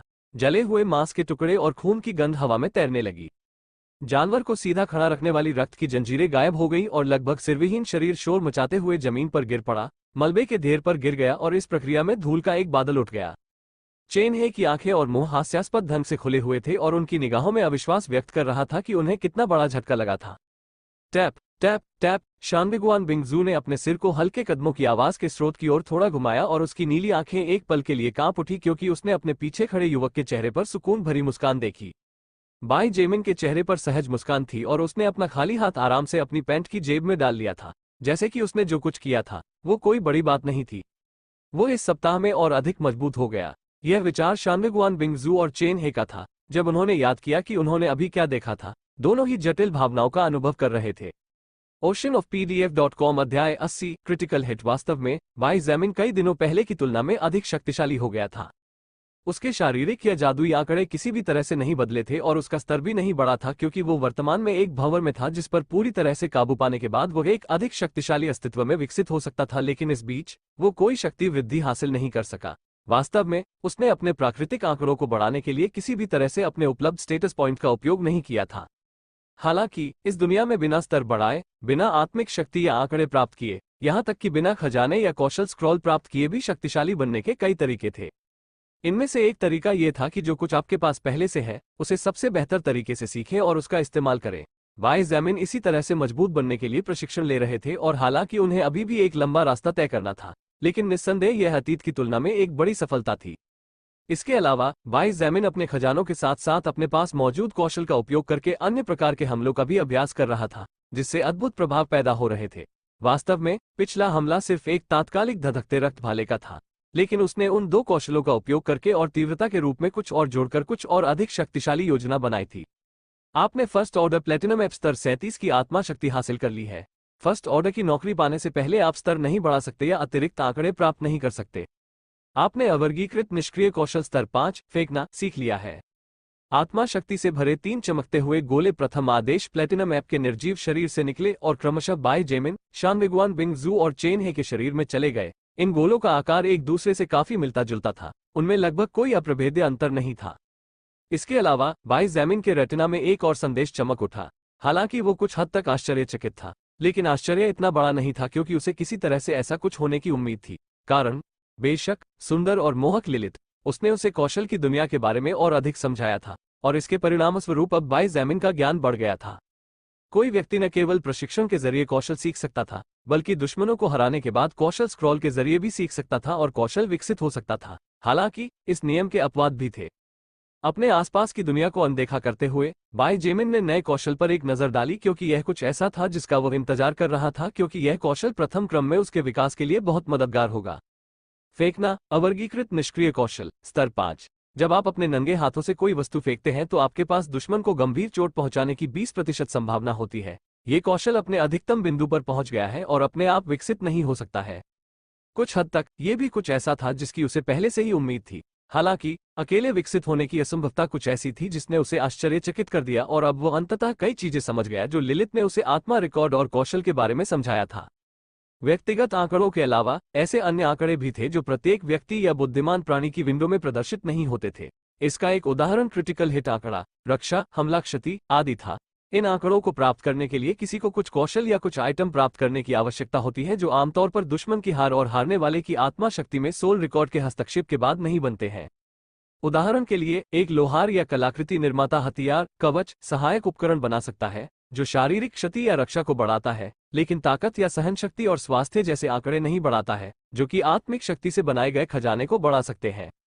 लिलित ने कहा कि उच्चतर सत्ताएं इन आंकड़ों को ट्रैकिंग आंकड़े कहती हैं, क्योंकि वे केवल किसी के कौशल और उपकरणों को देखकर ही इन आंकड़ों को लगातार ट्रैक कर सकते हैं। ये वास्तव में वो कारण था कि इस तरह की नौकरियों या कक्षाओं को दुर्लभ माना जाता था और सभी दुनियाओं में बेशकीमती माना जाता था, क्योंकि सोल रिकॉर्ड एक धार्मिक इकाई थी जो किसी भी व्यक्ति को अनुमति देती थी जिसके पास प्रतिभा थी और वह इसे सही तरीके से और सही सामग्रियों के साथ शक्तिशाली बनने के लिए उपयोग करता था। यहाँ तक कि कोई व्यक्ति जिसके पास शक्तिशाली दुश्मनों से लड़ने का साहस नहीं था, वह भी सशक्त बन सकता था, जब तक कि वो कलाकृति, शिल्प या लोहार और इसी तरह की किसी कक्षा को जानता या उसके पास था। बाय ज़ेमिन ने आह भरी जब उसे एहसास हुआ कि उसे अभी कितनी चीजें जाननी है और कितनी दूसरी चीजों से उसका संपर्क होना बाकी है। हालांकि वो बेहद मजबूत लग सकता था, हालांकि यह सच था कि लिलिथ की अग्रिम जानकारी उसके लिए बहुत मददगार थी। वास्तविकता ये थी कि इन सबका एक उल्टा असर भी हुआ, और वो ये कि उसे जल्दी ही एहसास होने लगा कि उसके कंधों पर जो बोझ था वो उससे कहीं ज्यादा बड़ा था जितना उसने शुरू में सोचा था। बाय ज़ेमिन, क्या आप ठीक हैं? बाय ज़ेमिन ने अपनी हैरानी से बाहर आकर एक सहज मुस्कान के साथ पीछे देखा। मैं क्यों नहीं होगा? मैंने तो उस बंदर का सीधे सामना भी नहीं किया था और मैंने तो बस अंतिम वार किया था। क्या ऐसा है? शांगगुआन बिंगजू ने सिर हिलाने से पहले अपनी भौहें थोड़ी सिकोड़ी। अगर आप ऐसा कहते हैं। एक पल के लिए उसे लगा कि वो उदास है, जो उसे अजीब लगा था क्योंकि उसने अभी अभी जो जबरदस्त ताकत दिखाई थी और उसने कितनी आसानी से फर्स्ट ऑर्डर प्लेटिनम ऐप की जान ले ली थी। भले ही यह सच था कि जानवर पहले ही उसके और चेन हे द्वारा काफी हद तक थका हुआ था। फर्स्ट ऑर्डर अस्तित्व अभी भी थका हुआ है या नहीं? फर्स्ट ऑर्डर अस्तित्व ही है। लेकिन उसने उसका जवाब सुनने के बाद जल्द ही उस विचार को खारिज कर दिया और इसे अपना गलत विचार मान लिया। बाय ज़ेमिन ने झुककर प्लेटिनम ऐप द्वारा गिराई गई 3 वस्तुओं को उठाया। आश्चर्यजनक रूप से फर्स्ट ऑर्डर जानवर ने 3 वस्तुएं गिराई थी, एक कौशल स्क्रॉल, एक लाल गोला और एक नारंगी गोला। चेन हे, क्या यह ठीक होगा कि हम इन 3 खजानों को बांट लें और फिर बताएं कि क्या हुआ? हाँ, चेन हे ने गंभीर भाव से सिर हिलाया और गहरी आवाज में कहा, विश्वविद्यालय छोड़ना जितना हमने सोचा था उससे कहीं अधिक कठिन हो सकता है, और वे 3 खजाने चाहे कितने भी कमजोर हों, हमें निश्चित रूप से उनकी आवश्यकता होगी। बाय ज़ेमिन और शांगगुआन बिंगजू ने एक पल के लिए एक दूसरे को देखा और फिर भौहें सिकोड़कर चेन हे की ओर देखा। जाहिर है, चीजें उनकी अपेक्षा से कहीं अधिक जटिल थी। एक सामान्य खजाना, एक दुर्लभ खजाना और एक कौशल स्क्रॉल। आइए देखें कि यह किस तरह का कौशल है। बाय ज़ेमिन ने जीत की लूट को मलबे के एक बड़े ढेर पर रख दिया जो ढह गया था और कौशल स्क्रॉल को पकड़ लिया ताकि ये देख सके कि यह किस तरह का कौशल है, फिर इसे बाकी लोगों को दे दिया। पुनर्जनन, प्रथम क्रम सक्रिय कौशल, स्तर 5, उपभोग किए गए मन के अनुसार सहनशक्ति को पुनर्जीवित करता है। हर 2 मन पॉइंट से एक सहनशक्ति पॉइंट प्राप्त होता है। बाय ज़ेमिन प्लेटिनम ऐप की बची हुई सोल पावर के उदात्तीकरण के बाद बने कौशल को देखकर भौहें सिकोड़ने से खुद को नहीं रोक पाए। ये कुछ ऐसा था जिसकी उन्हें निश्चित रूप से उम्मीद नहीं थी, और ईमानदारी से कहें तो ये कौशल उनके ब्लड मैनिपुलेशन की तुलना में काफी कमजोर लग रहा था, भले ही वे एक ही स्तर और क्रम के कौशल थे। फ्लैश फ्लैश, 2 छोटे दबावों के बाद दोनों गोले नारंगी और लाल रोशनी की चमक में फूट पड़े, जिसके बाद मलबे के ढेर पर 2 नई वस्तुएं दिखाई दी। oceanofpdf.com अध्याय 81, मानव और दानव, भाग 1। प्रकाश की 2 चमकों के लुप्त होने के बाद जो वस्तुएं प्रकट हुई, वे 2 खजाने थे जिन्हें अब तक बाय ज़ेमिन ने गोलाकार वस्तुओं से प्रकट होते नहीं देखा था और इसलिए उनके पास नहीं थे। नारंगी रंग के गोले के अंदर से जो खजाना निकला वो एक प्रकार की पोशाक थी, जो देखने में एक प्रकार के वस्त्र की तरह थी, जैसा कि अमर महिलाएं हल्के उपन्यासों में पहनती थी, लेकिन उतनी भव्य नहीं थी। उत्सुकतावश बाय ज़ेमिन ने गहरे नीले रंग की पोशाक के सिरे को छुआ और कपड़े की कोमलता के अलावा वस्तु की जानकारी स्वतः ही उसके रेटिना में प्रवाहित हो गई। कॉम्बैट रोब, दुर्लभ ग्रेड खजाना, पूरे शरीर की पोशाक जो सामान्य धारदार हथियारों और यहां तक कि छोटे कैलिबर की गोलियों को रोकने में सक्षम है। इसे पहनने पर सभी आंकड़े स्वचालित रूप से जोड़ 5 हो जाते हैं। मूल रूप से कॉम्बैट रोब उनके फुल कोट का कुछ हद तक समान विस्तार था, सिवाय इसके कि यह इस मामले में महिलाओं के लिए अधिक अनुकूल था। हालांकि खजाने के विवरण में कुछ अंतर है, बाय ज़ेमिन ने सोचा कि अंतर शायद इतना बड़ा नहीं था। दूसरा खजाना आश्चर्यजनक रूप से एक क्रॉसबो था जो सूर्य की किरणों के प्रभाव में धातु की तरह चमक रहा था, जिससे पता चलता था कि यह खजाना जिस भी पदार्थ से बना था वो उसी से बना था। Quick crossbow, normal grade treasure, एक क्रॉसबो जो चैम्बर में 5 बोल्ट या तीर तक लोड कर सकता है और प्रति सेकंड 2 बार शूट कर सकता है। सुसज्जित होने पर यह स्वचालित रूप से चपलता को जोड़ 5 अंक और शक्ति को जोड़ 2 अंक तक बढ़ा देता है। तो बाय ज़ेमिन ने अपने बगल में बैठे 2 लोगों की ओर देखा और एक हाथ से अपना सिर खुजलाते हुए पूछा, हम इन चीजों को कैसे बांटेंगे? शांगगुआन बिंगजू और चेन हे ने एक पल के लिए एक दूसरे को देखा, फिर मलबे के ढेर पर 3 वस्तुओं को देखा और चिंतन की गहरी अवस्था में चले गए। कई मिनटों के बाद चेन हे ने अपना सिर हिलाया और क्रॉसबो की ओर इशारा करते हुए कहा, मुझे इस समय वास्तव में एक बेहतर हथियार की आवश्यकता है। भले ही मुझे पता हो कि मुझे इसे जल्द ही बदलना होगा, लेकिन मुझे तब तक जीवित रहना होगा, अन्यथा बाकी सबका क्या मतलब रह जाएगा? बाई जेमिन ने शानवेगुआन बिंगजू को देखा और पाया कि वो उसे संकुचित आंखों से देख रही थी। अधिक सटीक रूप से कहें तो वो उसे नहीं देख रही थी, वो उसके कोट को देख रही थी। तुम्हारे लिए सस्ता है, बाई जेमिन। शानवेगुआन बिंगजू ने आह भरी और कॉम्बैट रोब की ओर इशारा किया। जैसा कि चेन हे ने कहा, हालांकि मैं वास्तव में वो कौशल चाहता हूं क्योंकि यह जितना कमजोर दिखता है, यह निश्चित रूप से इतना सरल नहीं हो सकता है। मुझे पहले जीवित रहने की जरूरत है ताकि पता लगाने का मौका मिले, और हालांकि यह निराशाजनक है, फिर भी मेरे पास 100% आश्वस्त महसूस करने के लिए पर्याप्त शक्ति नहीं है। वास्तव में चेन हे और शानवेगुआन बिंगजू दोनों ही फर्स्ट ऑर्डर स्किल अधिकतम स्तर पुनर्जनन को चुनने के लिए लुभाए गए थे। आखिरकार वास्तविकता वैसी ही थी जैसा शानवेगुआन बिंगजू ने कहा था। इस तरह के स्तर और ऑर्डर का कौशल निश्चित रूप से किसी भी तरह से सरल नहीं हो सकता है, चाहे वो कितना भी बेकार क्यों न लगे, और सबसे अधिक संभावना ये थी कि उच्चतर ऑर्डर में ये चमकेगा और अपनी भव्यता दिखाएगा। दुर्भाग्य से उनमें से कोई भी अपनी वर्तमान ताकत के साथ सहज महसूस नहीं कर रहा था और बड़ी चुनौतियों से बचने में उनका आत्मविश्वास बहुत अधिक नहीं था, क्योंकि उनके लिए प्रथम श्रेणी के अस्तित्व को मारना अभी भी मुश्किल था, और हर बार जब वे खुद की तुलना बाई जेमिन से करते थे तो उन्हें और भी बुरा लगता था। ये चेन हे के लिए विशेष रूप से सच था। कॉम्बैट रोब प्राप्त करके शानवेगुआन बिंगजू द्वारा प्राप्त आंकड़े 5 स्तरों के बराबर होंगे।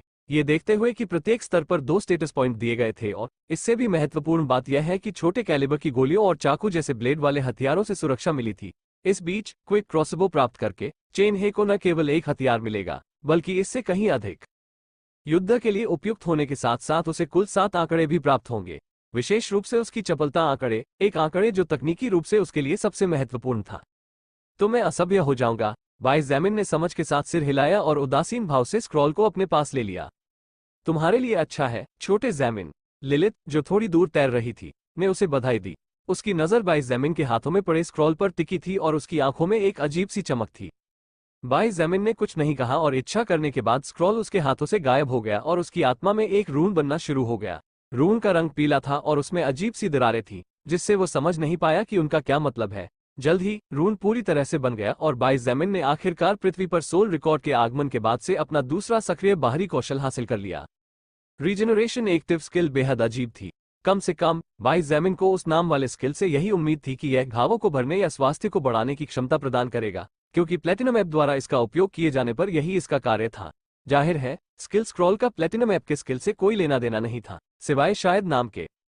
सहनशक्ति को पुनर्जीवित करना वास्तव में बेहद उपयोगी था, क्योंकि अगर दो अस्तित्वों के बीच लड़ाई समान या बहुत बराबर शक्तियों के कारण बहुत लंबी चली, तो विजेता वह होगा जो अपने हमलों में बिना लड़खड़ाए सबसे लंबे समय तक खड़ा रह सकता है। हालांकि अस्थायी रूप से ये कुछ ऐसा था जिसकी बाई जेमिन को जरूरत नहीं थी, और उसकी उच्च प्राकृतिक सहनशक्ति को देखते हुए और भी कम जरूरत थी, जो वास्तव में मन और जादू जैसे आंकड़ों को छोड़कर उसका सबसे ऊंचा शारीरिक आंकड़ा था।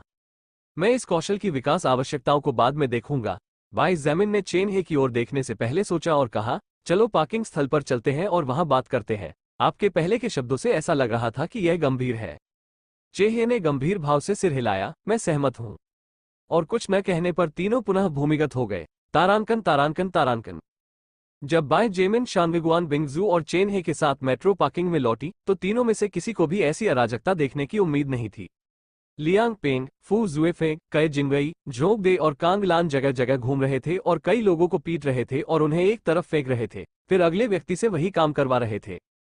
कुछ बचे हुए लोगों पर तो ऐसा लग रहा था कि किसी तरह की नासमझ आत्मा ने कब्जा कर लिया था, क्योंकि वे भूल गए थे कि लियांग पेंग और बाकी लोग कौन थे। उन्होंने वास्तव में उन पर हमला करने की कोशिश करने की हिम्मत की। ऐसा लगा जैसे एक पल के लिए वे भूल गए थे कि वे विकसित लोग थे और कोई अस्तित्व नहीं था जिससे वे, सामान्य लोग, निपट सकते थे।